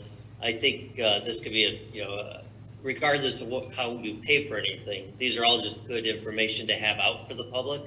And I think it'd be worth having that discussion or that information for everybody. And this wouldn't be implemented if we did it, and which is both things, would be way after budget season. It's gonna take us a little time to. Oh, this is gonna take a while, yeah. I think just, like I said, all these questions are stuff that we should all learn about anyways. So I think it's good to have, to bring people, to go ahead and schedule this discussion as soon as we can. Thank you. Councilor McBride? Yes, thank you. Yeah, I just want to be clear that I'm not a fan of raising taxes, but I am a fan of this council looking into things strategically over the long term to make better decisions for Groton. I think that's why I brought this referral up, was really for us to review. This is just an initial discussion. I had no way thought, this is years of work to implement something like this. So it was just to see if this council wanted to move forward with that direction, because I think we all can agree costs for coastal resiliency and climate change and stormwater are going to increase dramatically in the future. So I think if we can at least get ahead of it, it will help us out down the road. And I also, there's costs that we're incurring through the general fund for some of these things out now. So it's not a matter of increasing new fees. I think it's the way to look at it is you are shifting some of the costs that we currently pay in the general fund and to the residents. You're shifting that to all users who you're making it much more equitable for the users of the services that are causing the runoff. You're making sure everybody's held accountable to generate revenues to pay for these future costs. So again, it's just an initial thought. It's going to take a lot of work. It was just something I thought we should consider going down the road. Thank you. Thank you. Manager Burt, by my count, we don't have a consensus to create a draft policy, but it seems we have consensus just to get some more information.